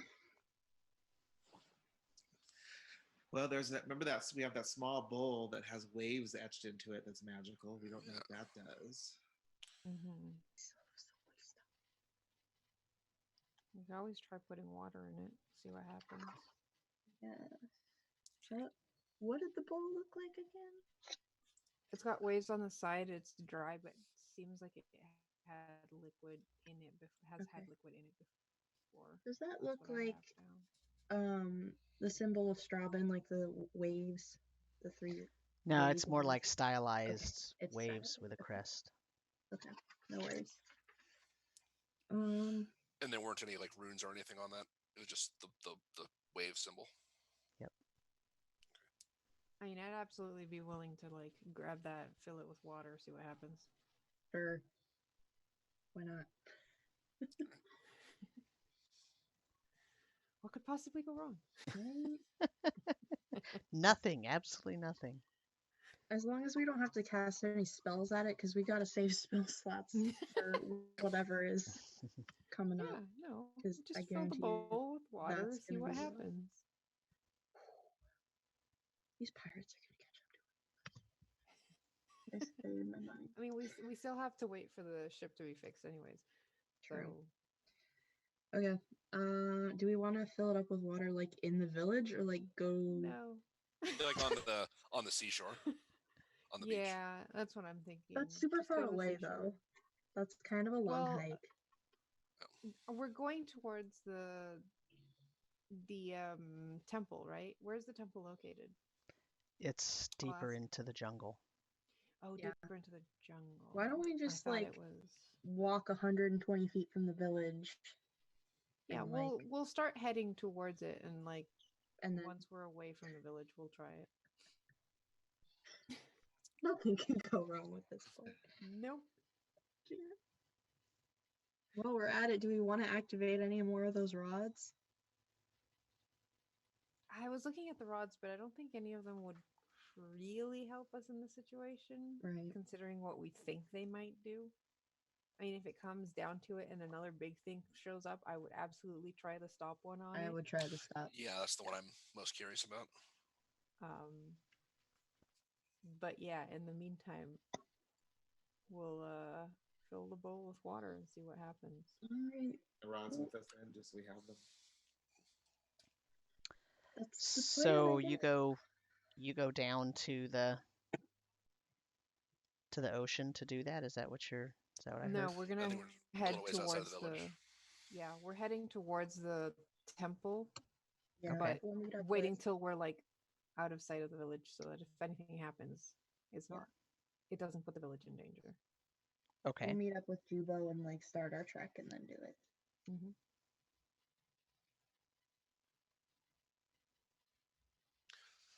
How much time will it take to get from the village to the temple? Jubo says that if you go really fast, you can get there in 40 minutes. Uh-oh. Okay, so it's gonna take us like an hour At and a least half. an hour. Going Have you seen these fast. stubby legs? They don't go fast.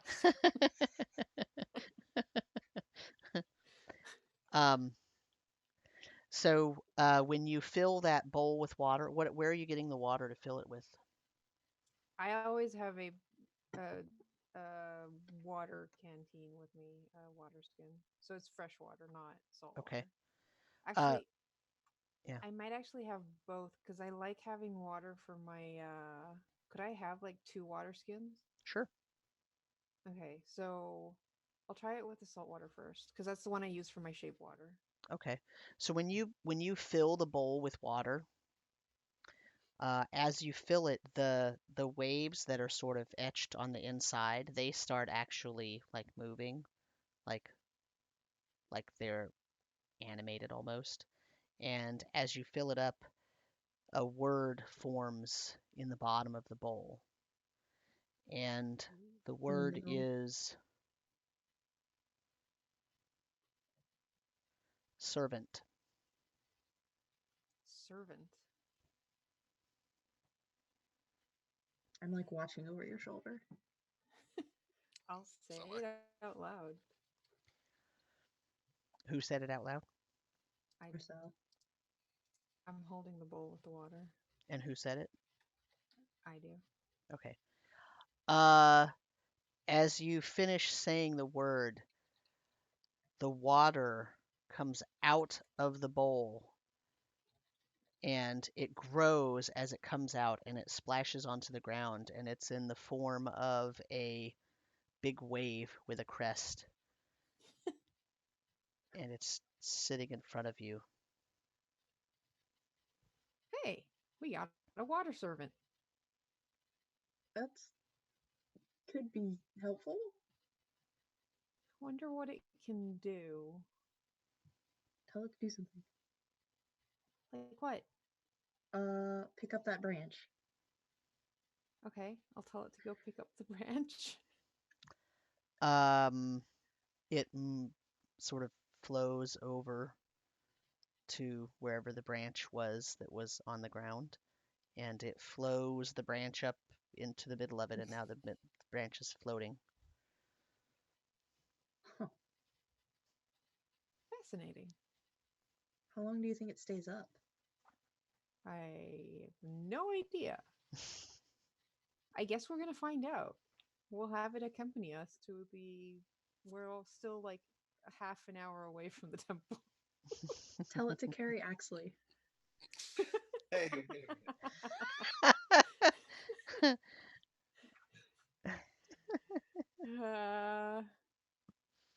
Why would I want it to carry Axley? Carry me. Why do I have to walk? I bet it walks faster than I do. Okay, fair. Just ride the wave. There you go. You're Does it count as surfing a swimming surfing speed? down the jungle. Yeah, I love it. Oh, this is great. So do you tell it to carry you? Yes. How much do you weigh? Let me check. I did not put down a weight.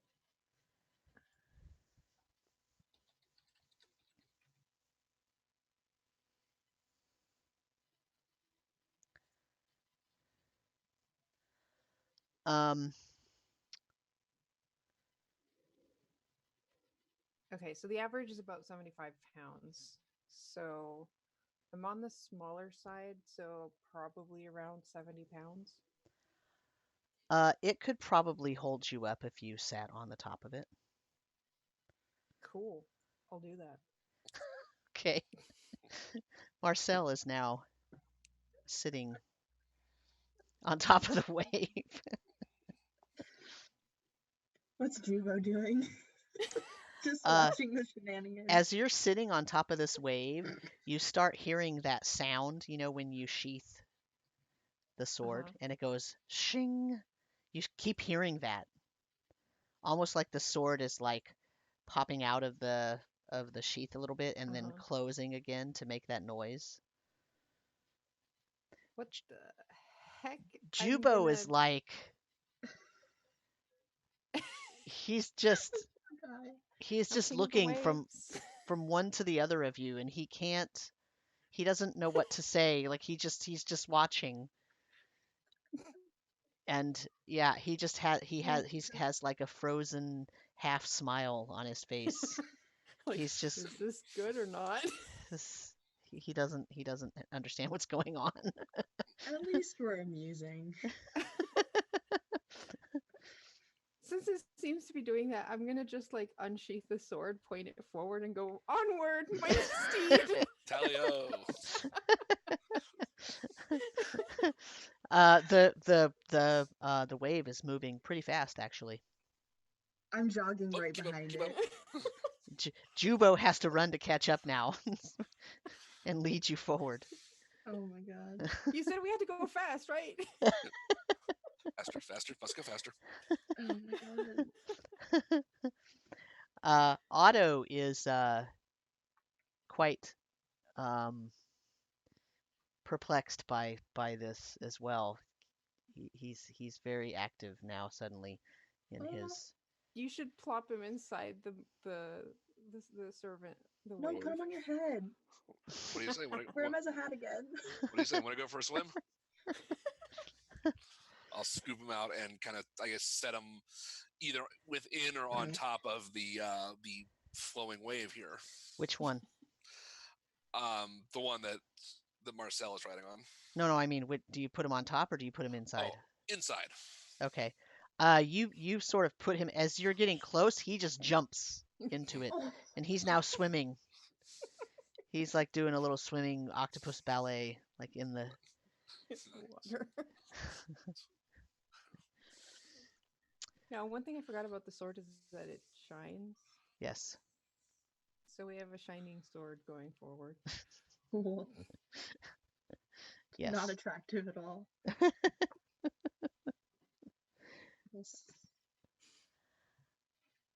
So he leads you. Jubo leads you for another half hour or so. And you round the path sort of goes. The end part of the path is sort of this very wide arc, and then all of a sudden you find yourself coming out of the jungle proper, and there's an enormous clearing, probably 60 or 70 feet in diameter. And you see on the other side of the clearing there is a temple facade that is laying in ruins.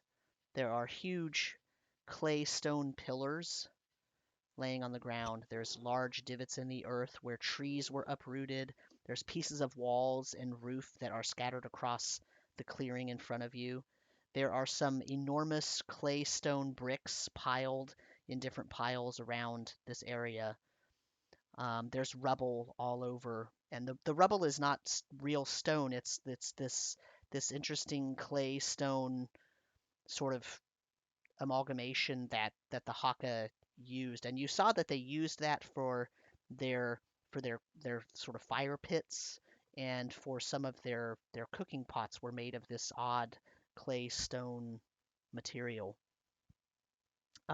There were huge archways. It's obvious there were huge archways. They probably created this enormous grand entrance for this clearing, but they have fallen down. There's overgrowth of weeds and vines. There's brown and gray colors of different stones and different pieces of the ground peeking out from the overgrowth that has grown around the majority of this clearing.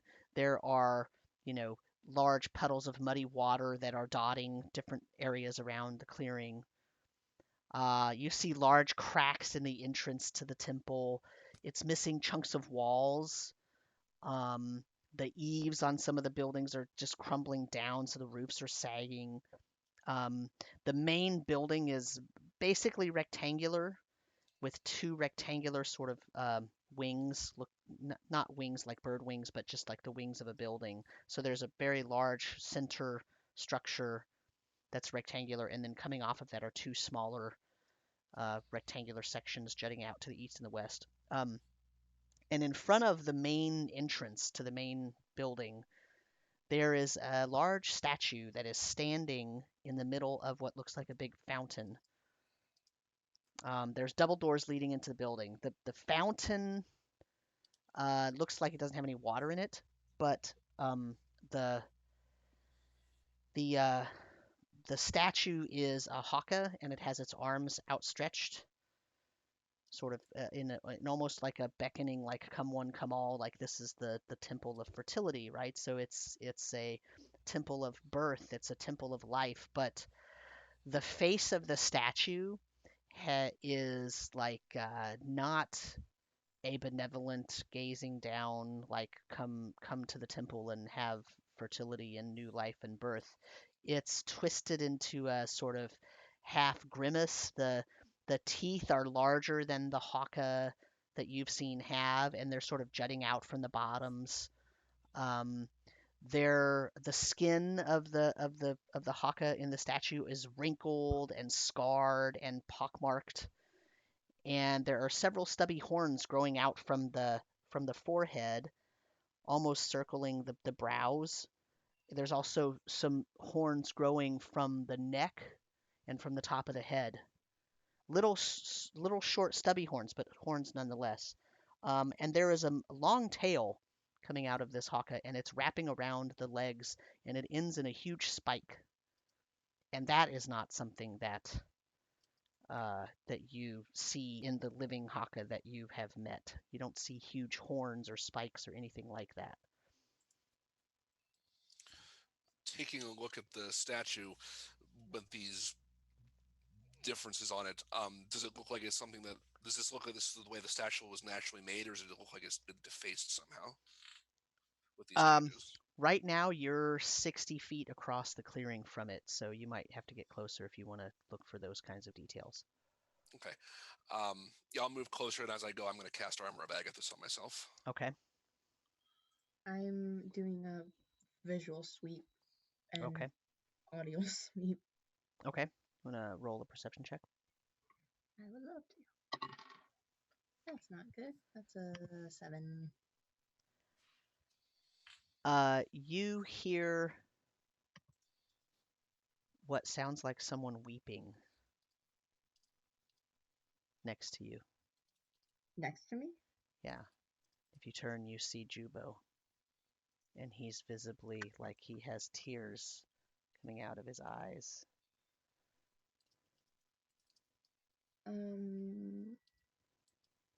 Yeah, turn back to him. You okay? He shakes his head no. What's got you upset? He says, it's destroyed. Look. This temple is not supposed to be like this. It's supposed to be a glorious place where we celebrate the life of the Hokka.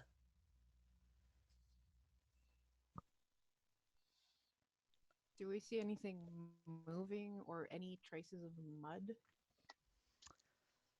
Other than muddy pools of water, you don't see anything moving or any traces of mud.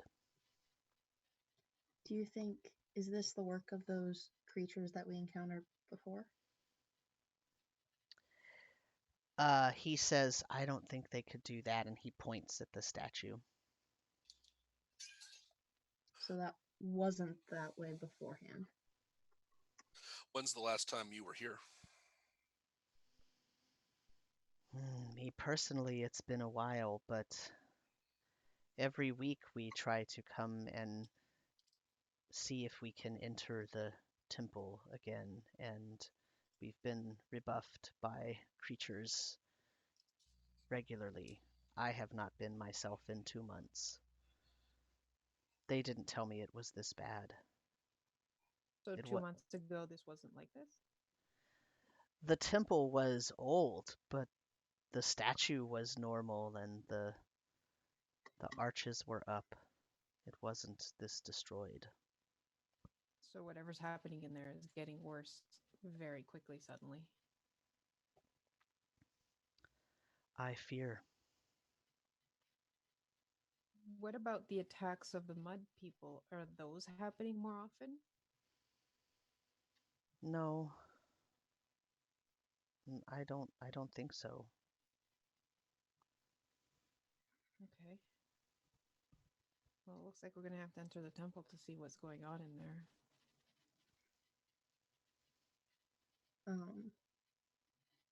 Yeah, I turned to him. This is very hard on you, I can tell. So, if nobody else has any other questions for you, I think you can go ahead and leave and we'll take care of this.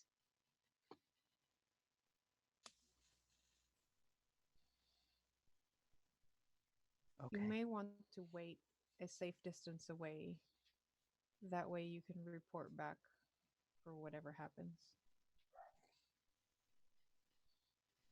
Not that we're going to die, because we're all heroes and obviously we're going to get past this, but you know.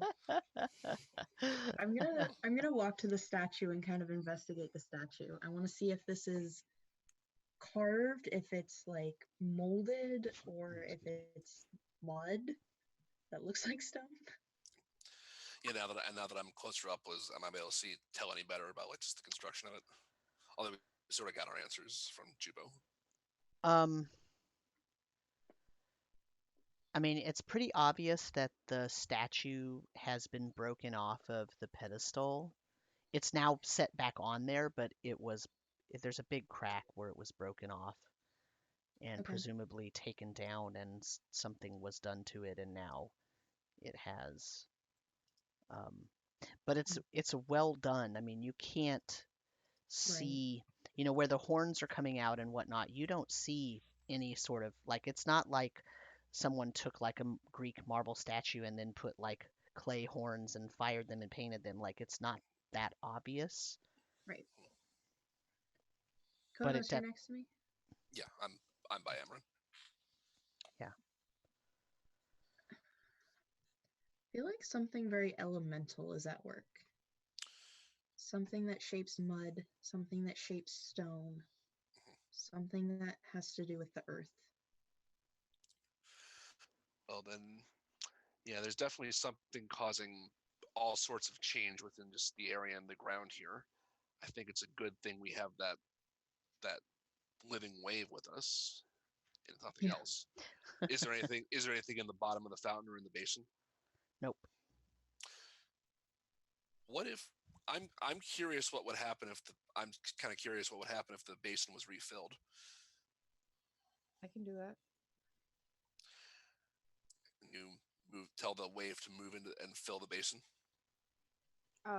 Actually, I was just gonna. How big is the basin? Like, how much water It's to fill it? it's probably like, I mean, it's not huge. It's more like a small, like if you can imagine like a small fountain that might be in somebody's yard, but it has a huge statue on top of it. So it's sort of a narrow moat around the bottom of the statue. It probably holds maybe 5 gallons, maybe. Okay. It's not very much. It's more decorative than. All right. I'm gonna take my sword and twist the pommel off Okay. and call out fountain. Okay. And Water shoots out of it. I just let that water fill the basin. That's 5 gallons of water. Okay. That's It nifty. does so. Um,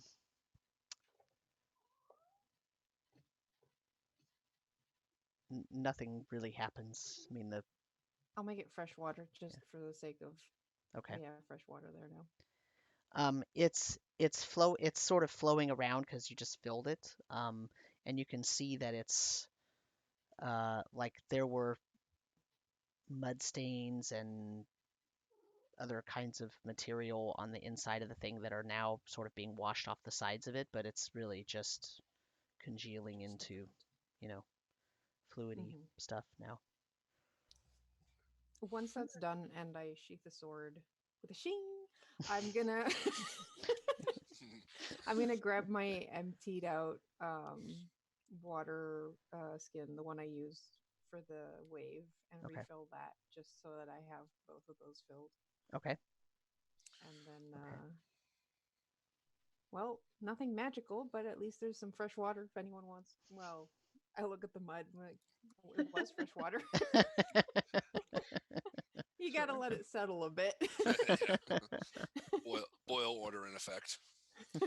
Although that will be useful if we're ever stranded on a desert island. Yeah. Yes. I can produce up to 30 gallons of water from that.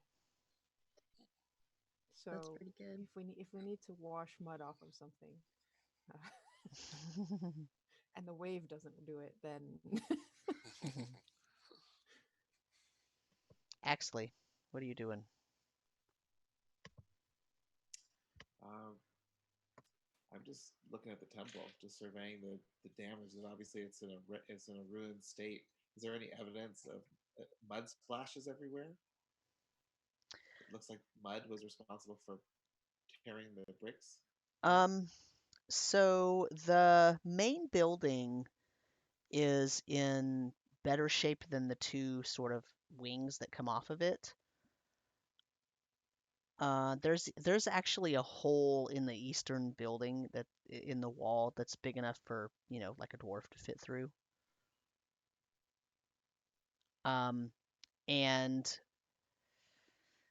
there's not really mud splashes. The thing is that this building is made of clay stones, so it's like these enormous, very strong clay bricks that they kind of do look like mud. So it's hard to tell if there's sort of any mud splashed on the building or if that's just from the actual construction of the building that there's this sort of clay material that's very mud-like. It's hard to tell. Is the statue made out of the same sort of material? It is. If Jibo's still around, I would ask him where in the temple would the incubation pools be. He's gone already, but if you had Mhm. asked him that before, he would tell you down. down below. Yeah. Just out of curiosity, I want to have I'm gonna ask the wave to like engulf that statue and try and clean it. Okay. It does so, and it sort of flows all over the entire statue, flowing, flowing, flowing. Um, and it's clean, but it didn't actually reshape anything. Okay, so it's definitely not like mud that's been made because we saw the dinosaur had different colors Hmm. and it looked like a normal dinosaur. So okay, so it's definitely not mud. It's actually been stone shaped. We're just gonna start with the outside of this temple and just work our way Yeah, inside, cleaning and just clean everything. redoing everything. Yeah. Just temple makeover. Power wash the whole thing. Yeah. No, but I'm gonna sidle over to Axley. Um, I can't really recall anything about a temple like this, but do you remember anything? Like just researching when we were in the libraries? Have I ever researched the Hokka people before? Like, do I know much about their religion? I think based on the role about the Haka from the last session, I think it was determined that you had heard of them, but you didn't know almost anything about them.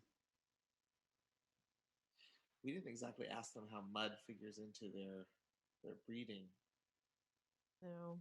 because aren't don't they call themselves the tribe of the mud feet or something? Um, Yeah, this is they introduced themselves as the Mud Swimmer Mud Swimmer clan. clan. That's what I'm Mhm. right. Um, That's kind of interesting that these mud creatures are now Yeah. right. like Spawning on their own, yeah. And all I we do know think is that they use them. Sorry, go ahead. I do think everyone's on the right track with this might be something elemental, earth based. I just had a terrifying idea. Let's like, what if there's a portal to the earth plane in there? Oh, no. Remember how I was joking that the pirates can't follow us if we're in a different dimension? Yeah. Uh-huh. Yeah. So it's gonna come back to bite me. Yeah. So I I will. don't think. Go ahead. Everybody roll me a Uh-oh. history check. Uh-oh. The My history. DC is 15. There is no way I can hit that because I rolled a 3. 15. Ooh, I got a 15. 5. Do I get an advantage die on this because it's normal history? This is from your memory, so yes, I'll give you advantage. Okay. Because of your 17. thing. Uh, What'd you get? 17? I rolled a 17. And Konos got a 15? I got a 15. And Marcel and Imran did not? Nope. Okay. I got a 4 total. Got a 5 total. I got a total of 19. Konos and Axley, you remember as you're standing here looking at all of this and thinking of mud puddles and fighting mud creatures, you remember that when you were questioning Lucanius on the beach, or on the island, the very first time that you were questioning him, Konos had to talk to him with his mind, right? Because Mhm. Lucanius couldn't really express very much vocally. But when you showed him something, what did he say to you? He said, I was just recalling this. Yeah, he said, "Seek the Howling Gate in the City of Mud." I believe is what he said. Oh, no. I might be paraphrasing, but that's the gist of it. Wait, He wait, wait, said wait. he said I have it. Palace of Mud. The Palace of Palace of Mud. Mud. Of mud. Yeah. Palace of Mud. Okay. Oh, no. Well, I think this qualifies for sure. Oh, Seek, no. Wait, seek the I'm trying to Howling find Gate in it. the Palace of Mud. Oh Yeah. boy. Oh, Is no. is my coral giving any weird vibes in this as we're standing outside here? Did you put it back in the trident, or is it still in your separate from the trident? I would have put it back, but I guess I can take it off. It seems like if I can take it off and put it on at will, I'd take it off and just hold it in my hand and just see if anything kind of registers in the area. I mean, if you put it back in the trident, the whole trident takes on that, that hue and everything. So, Okay. it's not really doing anything. I mean, it's nothing so far. Okay. Then I'll slot it back in. Okay. The other thing I'd try before we move in is casting detect magic and see if there's anything just out here that's registering. Oh boy. I'll let the Outside. giant wave distract you.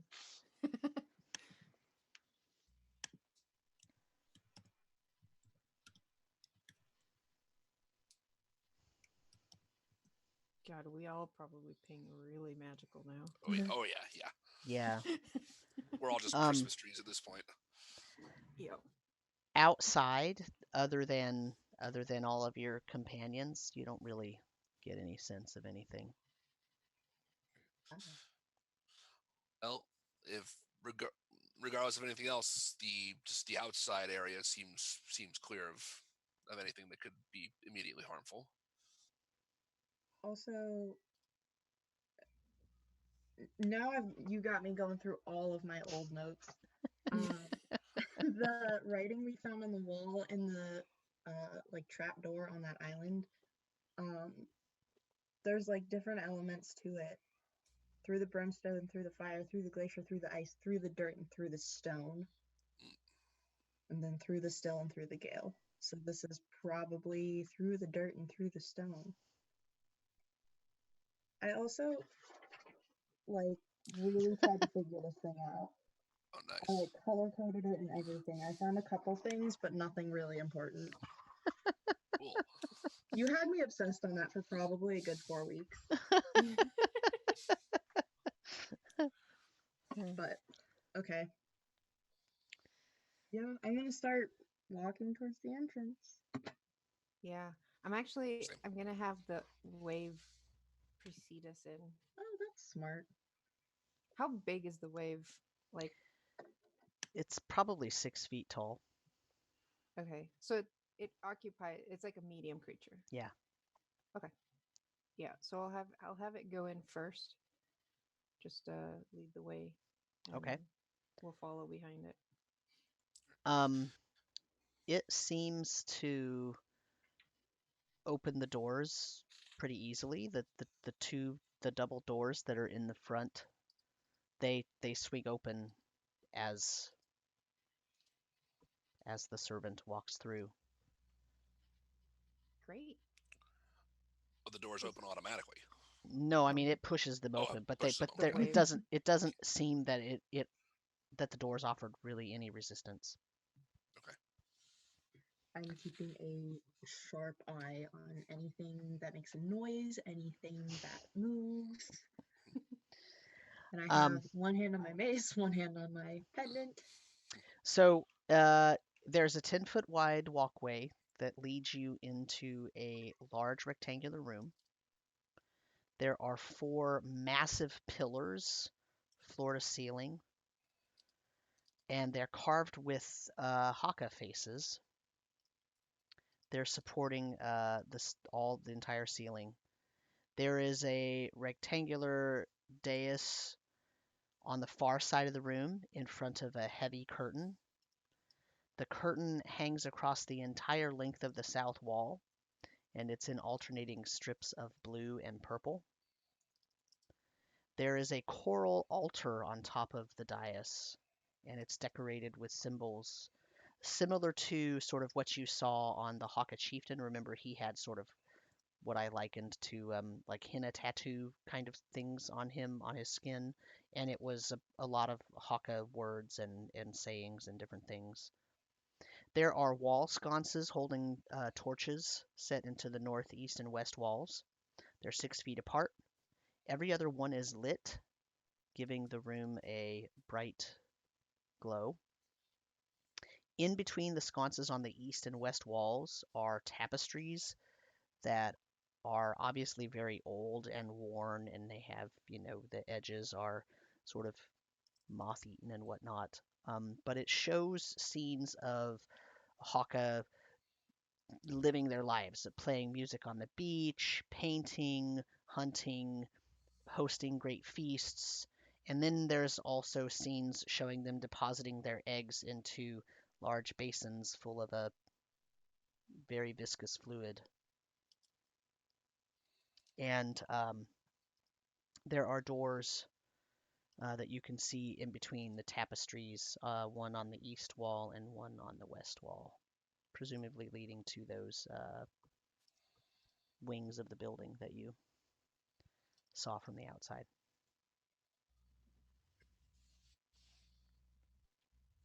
So, in short, humongous room, probably 80 by 50 rectangle, 4 enormous pillars, a dais with a coral altar, tapestries on the side walls, curtains behind the coral altar. I nudge Konos. Yep. Like, Oh yeah, "Hey." I'm already walking. I'm halfway towards the coral altar already at this point. Now your coral is like going hot, cold, hot, cold. I'll walk up to the altar and just see if so I can read all languages. So I'll just look at the start by looking at like the various symbols on there and see if those are legible of any sort. One thing, you still have you still have detect magic up, right? I do, yeah. I think So it is goes that to, giving him any extra information? Um, not really. So There's the almost altar's not picking magic. yeah, Neither are the torches. right. Who they're the just heck keeps those up? someone who's probably still here. We should Great. be quiet. Bit late for that. I point at the wave. Yeah. Well, The unfortunate thing with that is stealth goes out the window. Yeah. I'm gonna start just kind of walking the perimeter, looking at the tapestries, looking at the pillars. You said they're carved, same material as the statue outside. They are, and they have Hokka faces in them. So it's kind of weird because the pillars are not smooth, right? They have like the snouts of the Hokka coming out of them because it's carved, but not their bodies, just heads. Do they have the like stubby Yeah, are horns? they? No, they Yes. are what Normal. you know as Hokka. Okay. I want to send the wave to pull the curtain back.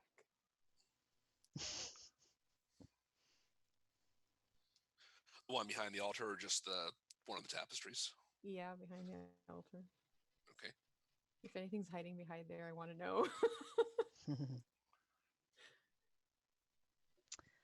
So you're going to tell it to do that? Yeah. Okay.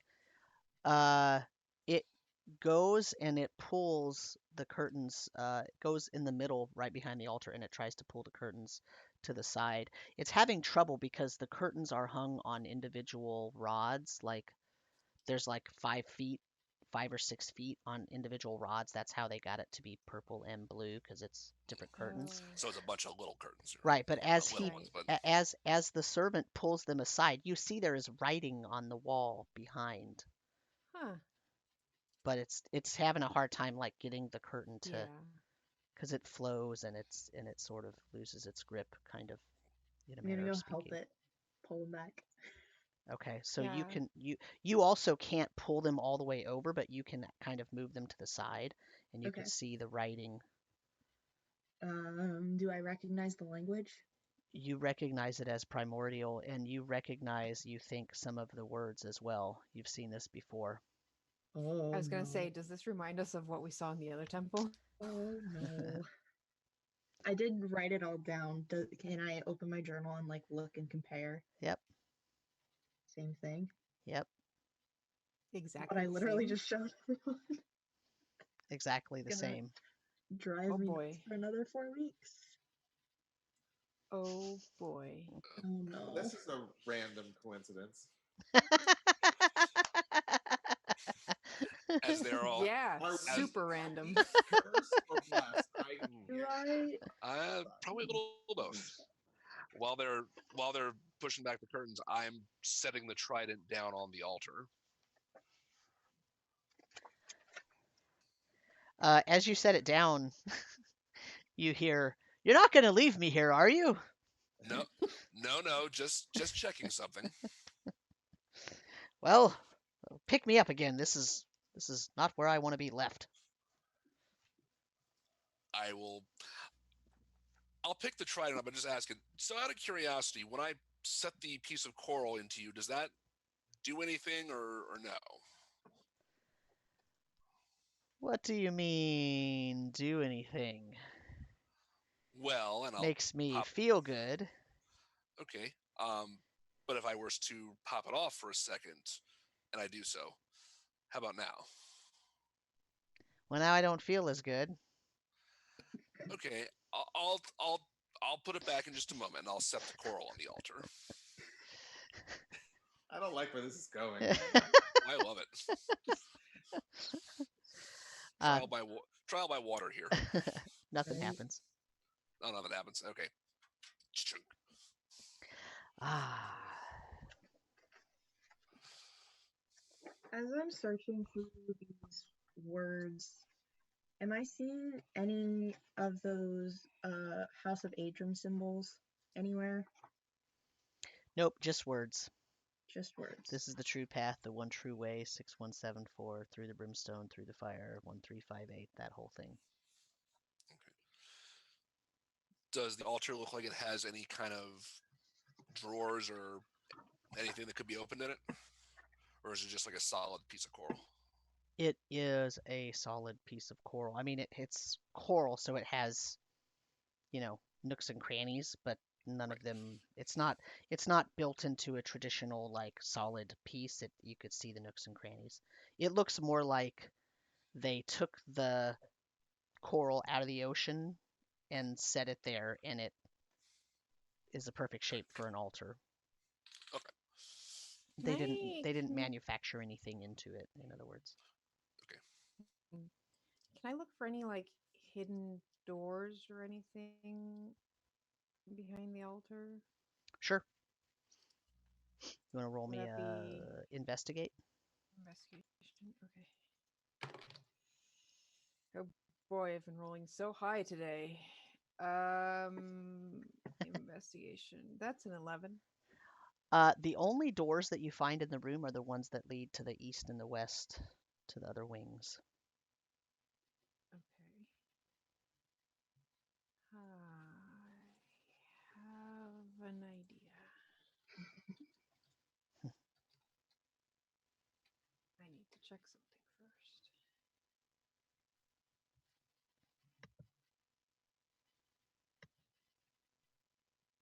You had said there was a hole in the wall back on the outside. Was that on? You said that was on the eastern side. It was on the eastern. Yeah, it was in the eastern. No, that's not going to work. Yeah, so he said down. I don't see anything going down in this section. At least not in this section. I'm really worried about the fact we found the same text from that other Yeah, I don't like that. Do you place. still have the lens? Oh yeah, I do. I am not taking that shit out. Yeah, I was gonna say maybe we should.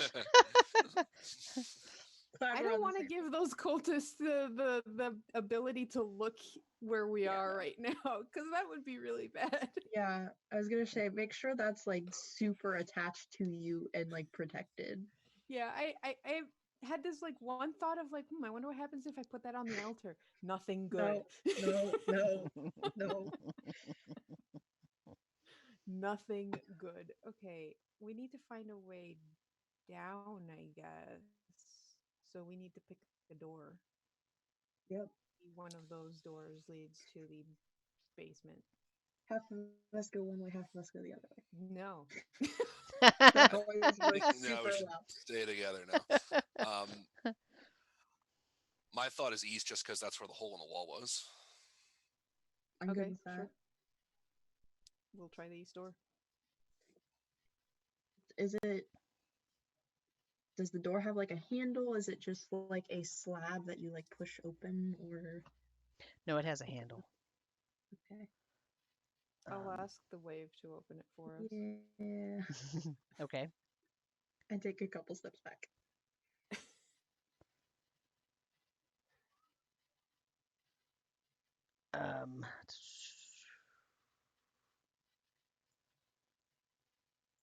The wave opens the door, no problem. Okay.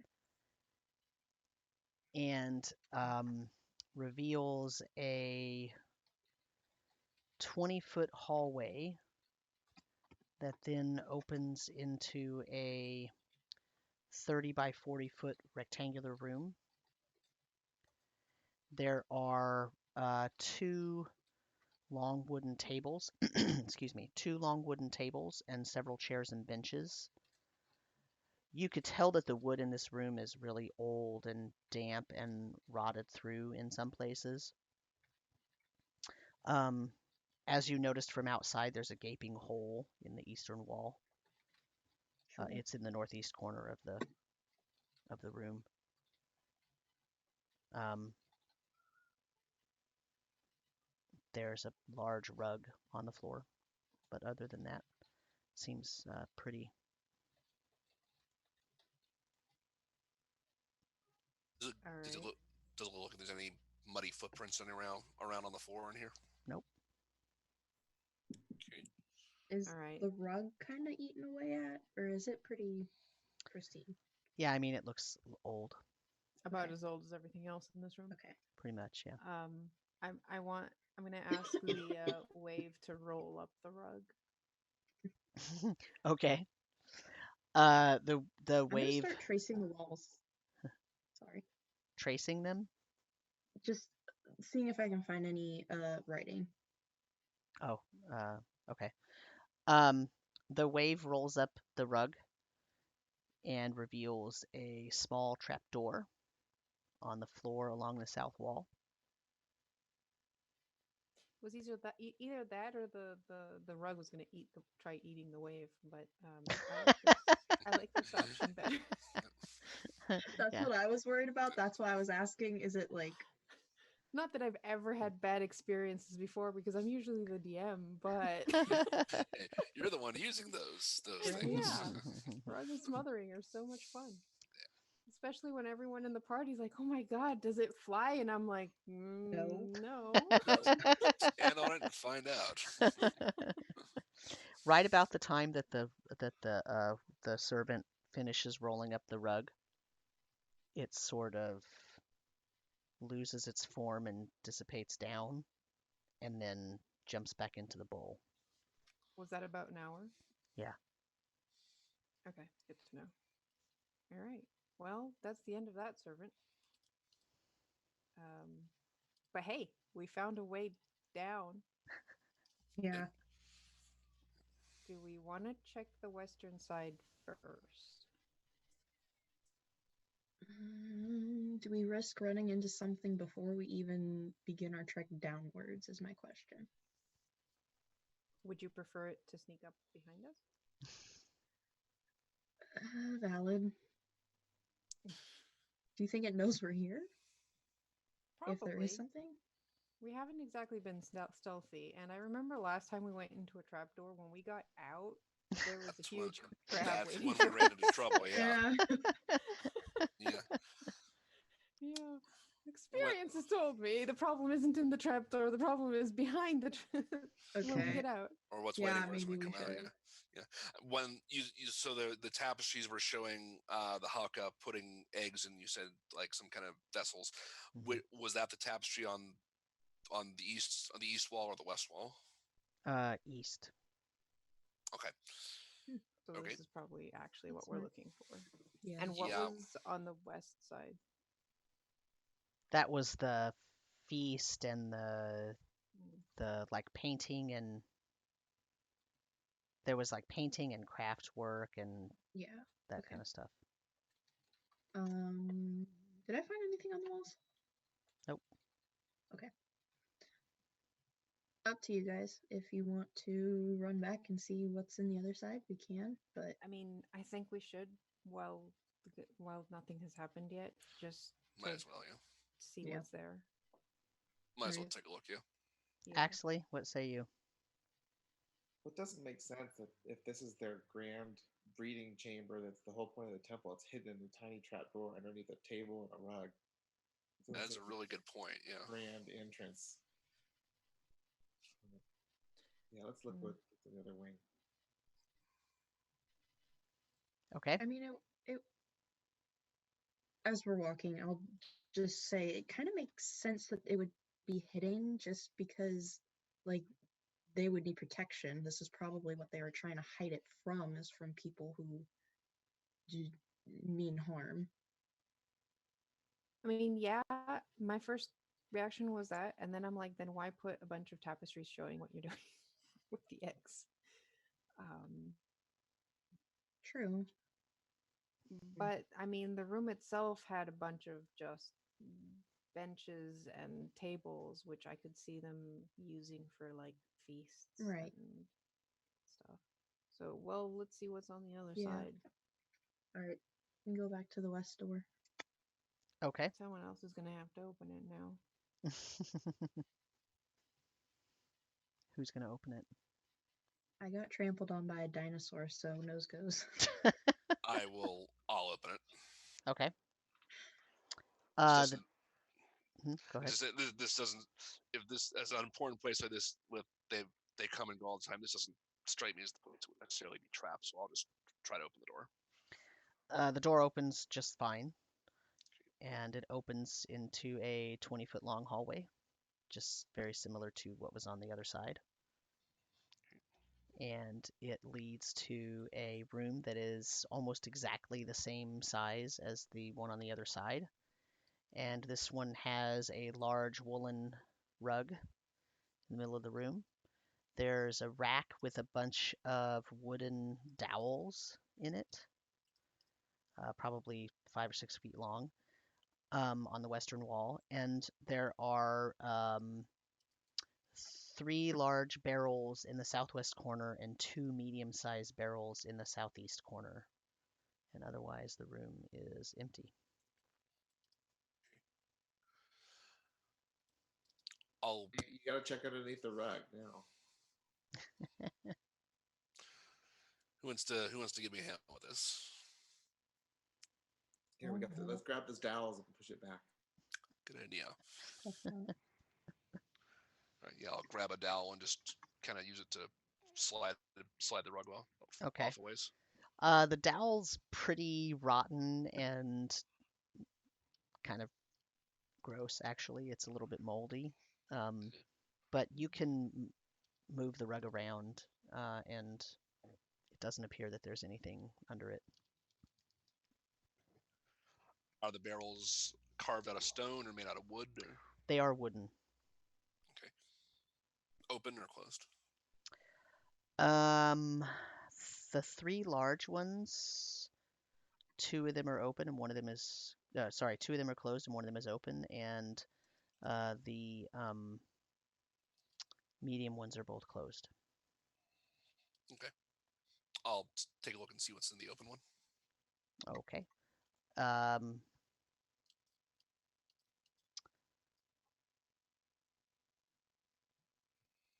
It is empty. Well, don't see anything in here. I mean, there's two large closed barrels and 2 medium-sized closed barrels. Can I knock on one of the medium barrels? Yeah, I was gonna say I'll rap on one of the big ones, just see if it sounds hollow. They sound like they have things in them. I'm gonna keep an eye on the door behind us. Do they sound like they have like a liquid in them? Yes. Okay.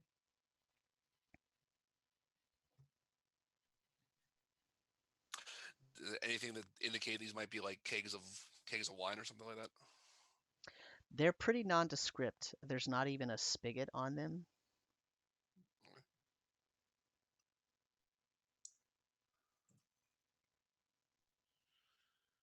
Well, do we want to open these up or leave them? I don't think there's any. What could be useful? It's nothing we're gonna want to consume. Does the wood look as rotten as the wood in the other room? No. Interesting. So do they look like newer, like they were placed here recently? They look newer than the wood in the other room and the wood of the dowels. So this is not from the Hokka. I'm gonna try opening one of the medium ones. Okay. You open it with no problem, and it looks like it's filled with water. Huh.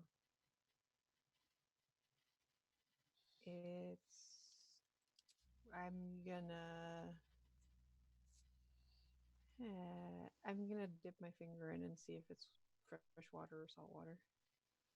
Fresh water. Whoever's here needs water. Fresh water. What Especially what this is do the the only. big Go ahead. what do the big ones have? I look Oh. over to Kona. I'll pop one of the big ones open.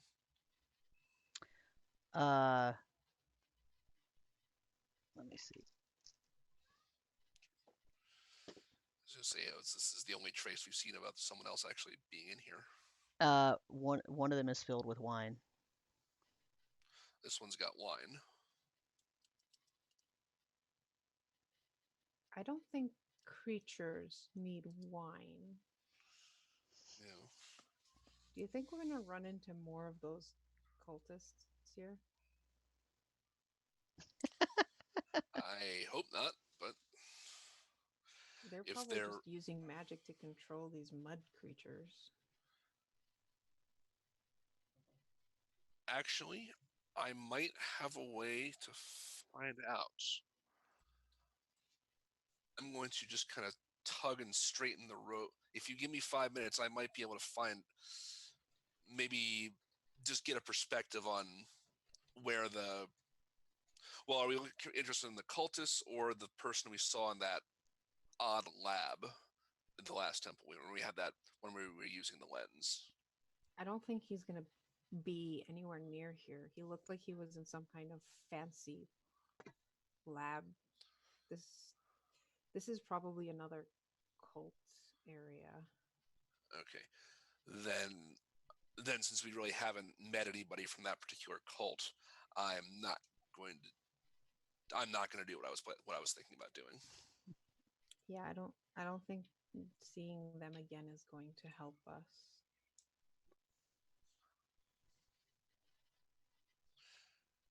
It would potentially let me know if they're nearby, but that's about it. Mm-hmm. But I need to focus on someone specific. So okay. So in the meantime, we kind of operate on the assumption that there's somebody here, at least one person, but we don't know exactly where they are. Or we're narrowing it down, if nothing else. Yeah. I guess it's time to go check that trapdoor. If this is a So site that's important to the cult, then they're going to want to do something to scare away the locals and keep them out of it. Like, prey on their superstition. does everybody want to give me a perception check before you leave the room?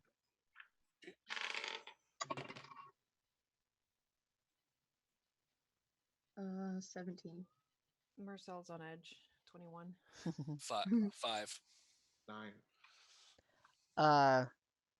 As Konos was sort of opening the barrel that had the wine in it, it was sealed pretty well, so he had to kind of manhandle it around. And both Imran and Marcel looked over while he was doing it and noticed that under that barrel, there's another trap door. Oh, God. Konos. Can you push that thing off, like to Sure. one side? Yeah, I'll carefully shove it aside. Try Yeah, not to but spill anything. Okay. Yep, there's a trap door there. Is it identical to the one in the other room? Like, Yes. Do you think they lead to the same place? That's the one we should go down because it's liable to be the back door, considering if you're going to place something heavy over the top of it, you don't plan on coming up out of it. True.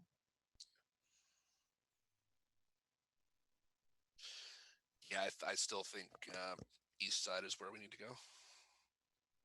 probably. But what are they hiding here that they have this thing covered with a heavy keg of Right. wine? Right. I'm more curious about what's down here.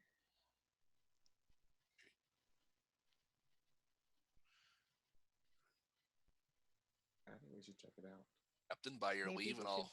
Is there like a handle on it to open it up? Yep. It's Let's sort at of least folded in, so you'll have to, dig it out. Yep. All right. I will If no one objects, I'll try to lift it up. All right, you're staying in the western room. You're not going back to the eastern room. Yeah. Okay. Yep. It lifts up, and under it you see a basically, 5 foot wide passage with a rung ladder that leads down Oh, good. probably 10 or 15, maybe 20 feet. To end up in a chamber with like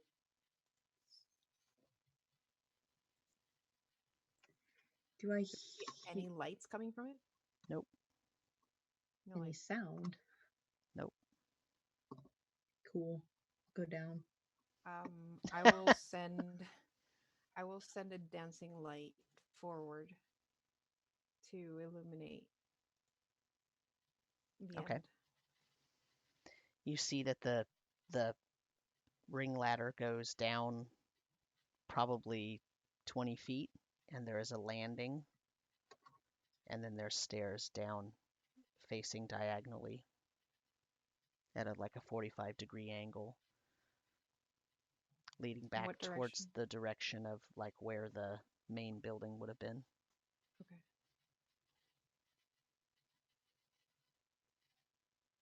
Okay, I call back up. There's stairs down here. They face east. East. Oh.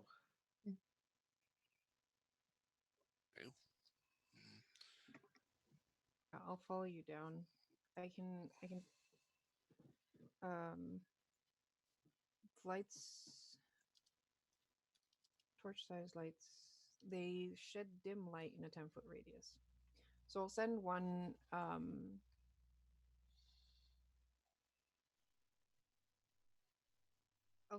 of the lights forward because it has 120 feet to see what we can see down the stairs. Okay. The stairs they stay on their diagonal trajectory, and they look like they are made of that clay stone brick, but it's slick with mud. Oh, good. The ceiling is quite a bit lower. It's only about 5 feet high. Oh, God. And it looks like there is a curtain at the end of the passageway, like a thick black curtain.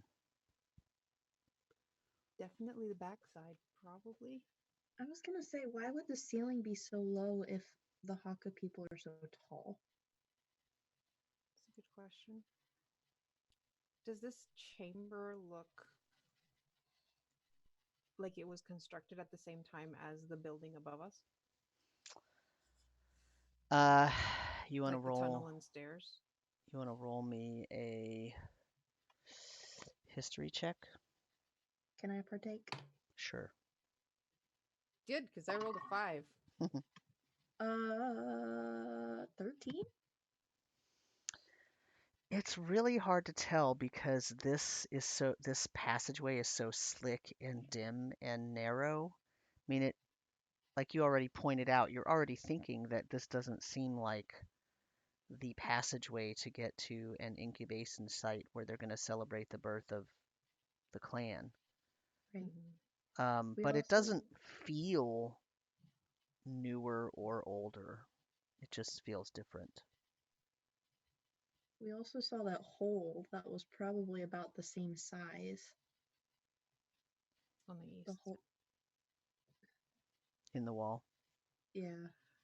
My thing is, do we keep going and see what's behind that curtain and maybe approach from the back?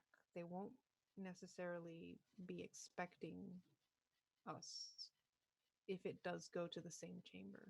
Right. We're kind of assuming that it does. And both sides kind of Because- converge to the middle. Yeah. Because if it does, like, and they have something that can like mold stone, they might have created this tunnel themselves. Yeah. Or at least made it smaller so that it's harder to get through. that too. But we have to go. How far down the stairs is the like? How far away from us is the curtain? The diagonal stairway is about 60 feet long, Mm-hmm. and then there's a curtain.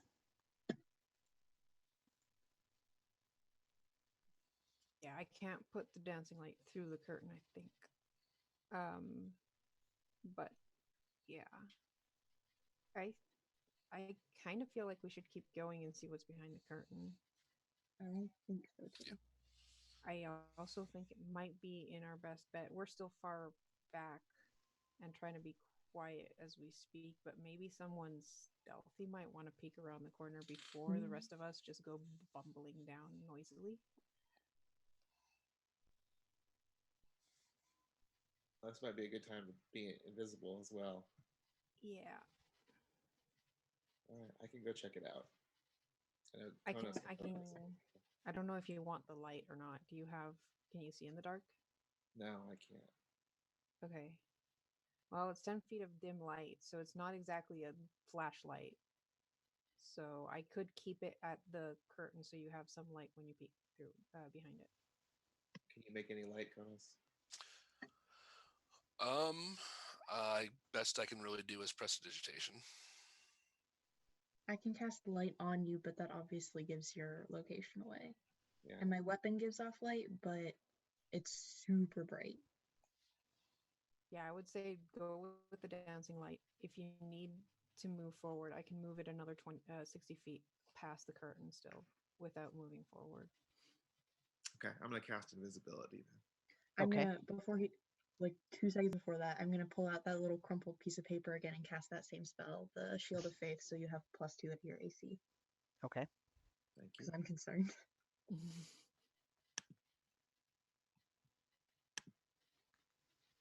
You got that for 10 minutes. Okay, let's make it count.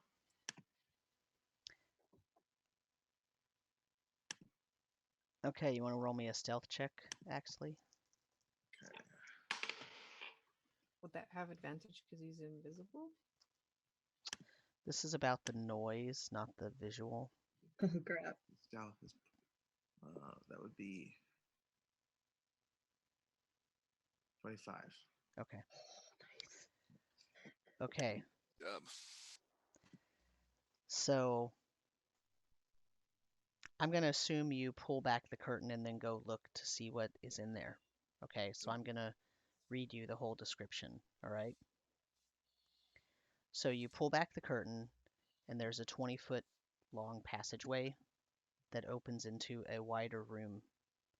The room is, from the passageway, from standing at the passageway, the room is basically rectangular, but the southern wall kind of opens out in 10-foot increments, making kind of a stair-step pattern. So as you go closer and closer to the room, you see that the ceiling rises as well. You know, it was about 5 feet, and it's going up, and it grows up to about 12 feet in height. The room itself is dimly lit with a blue light. The source of the light is a large circle inscribed on the floor with a 6-pointed star etched in the clay stone there. The etched runes within the circle glow blue, and hovering above it, about a few feet in the air, is a lens that is spinning, and the middle of the lens is glowing with the blue light as it spins around the room. And there is an altar that is similar to the main altar upstairs, sitting in front of the southern wall. There are 2 unlit large braziers sitting at the southeast and southwest corners of the room, and along the northern wall is a set of 3 large bookcases stuffed full of books, scrolls, and pieces of parchment. Have I seen this room before? Is this what we saw through the Nope. lens? No, it's different. Nope. And is there another exit where I would expect it to go, like towards the other trapdoor? From where Other you side? are, you do not see. Well, there is a passageway directly across from you. Okay. It there looks like it anyone in- goes about 20 feet, and there's a curtain, so you Okay, can't see then. beyond that. Is there anyone in the room? Nope, other than you. And that's where we'll stop. Oh no! Wow. I'm gonna walk back to the group and say, Woo! no, nothing there. Let's go. Let's just go. Let's just go. Wouldn't blame you. Oh my god. This is terrifying. Do you think they're making people into mud? Like they were making people into crabs? Jeez. Could be. Maybe. Because that's what I'm thinking. This is a Oh, man. bad, Yeah, they're like bad turning thing. people into elemental creatures of some sort. That's kind of where I'm at. Hmm. Fight a mud crab, I'm out. Right? Or a fire crab. Fire crabs sound terrible. Just throw a lot of water on it. Yeah. At least All we the know how water. that one works. So I'm going to, because I think that probably you are interested in searching the bookcase. Yes. And so I'm going to read you the 7 items that are on the bookcase that do not automatically crumble as you are investigating them, and then we'll stop from there. And everybody needs to level up. Ooh. So we will, because you're going from 4 to 5. So let me read you what the 7 items that are on the bookshelves that are decipherable and not so brittle or old or moldy that they're useless. The first one is, I'm only going to read you the names, okay? The first one is the Atlas of the Kingdom of Dupern. The Atlas of the Kingdom of Dupern. The second is called Pactus Hydronicus. Pactus Hydronicus. Pactus Hydronicus. The third book is called Amethyst Wards. That's a thing. I am so freaked out right now. The next is called Fluid Factotum. Ooh.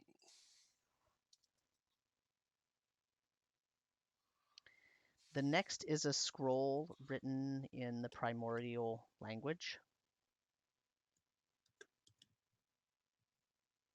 but written in very tiny letters at the top in common. It says Scroll of Vile Undoing.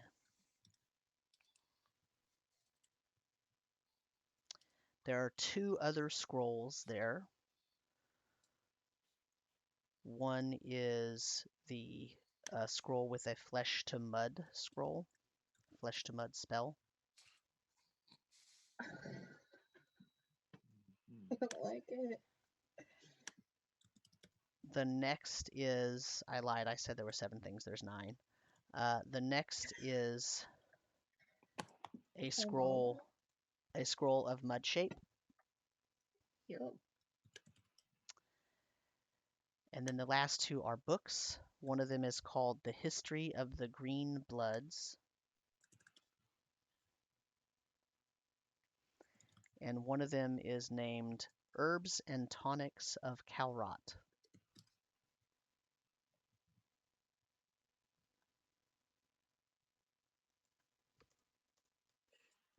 That with a K or a C? Kalrot. Calrot. That's the region, that's the name of the lake and the region where Calport is. Calport is the big port city on Lake Calrot. Sorry, what'd you say? Have I mentioned I can speak primordial? Aquan. Same. I think most of us can now, or at least Aquan. Mhm. Oh boy. Okay, so we've gone way over time, but I needed you to see the lens and the writing on the wall and the Oh my god, that was wild.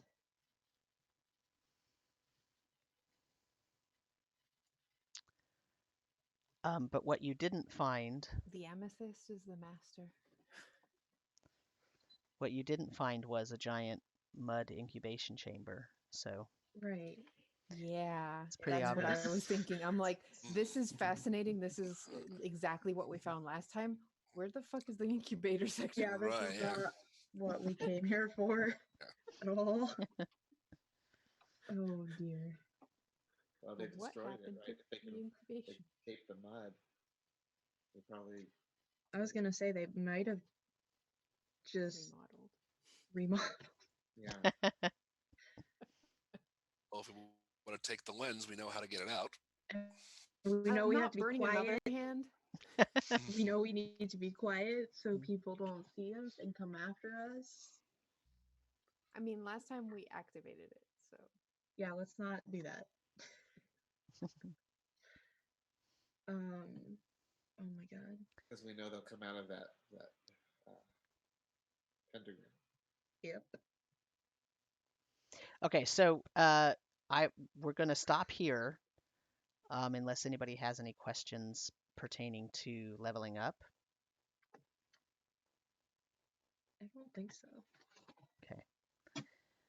So we're not going to do a debrief this time because we've already gone a half hour over time, but we will pick this up right where we left off next week, and you'll finish exploring the Temple of Bakal. I guess,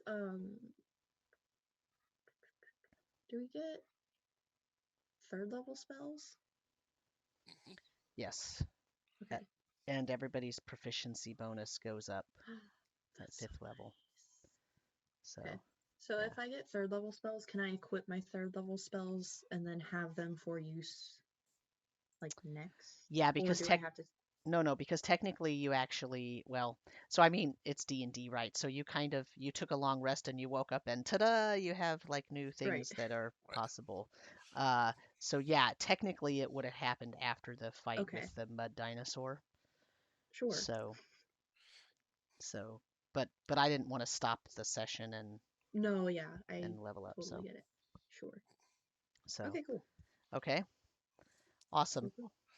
All right, well, so everyone say goodbye. Is there anything anybody wants to plug before we? That's one thing I haven't been doing is doing like an official sign out. So then on the podcast, I don't really say anything except, okay, we're done, bye. So if there's anything anyone wants to plug, feel free to plug it and send our listeners there.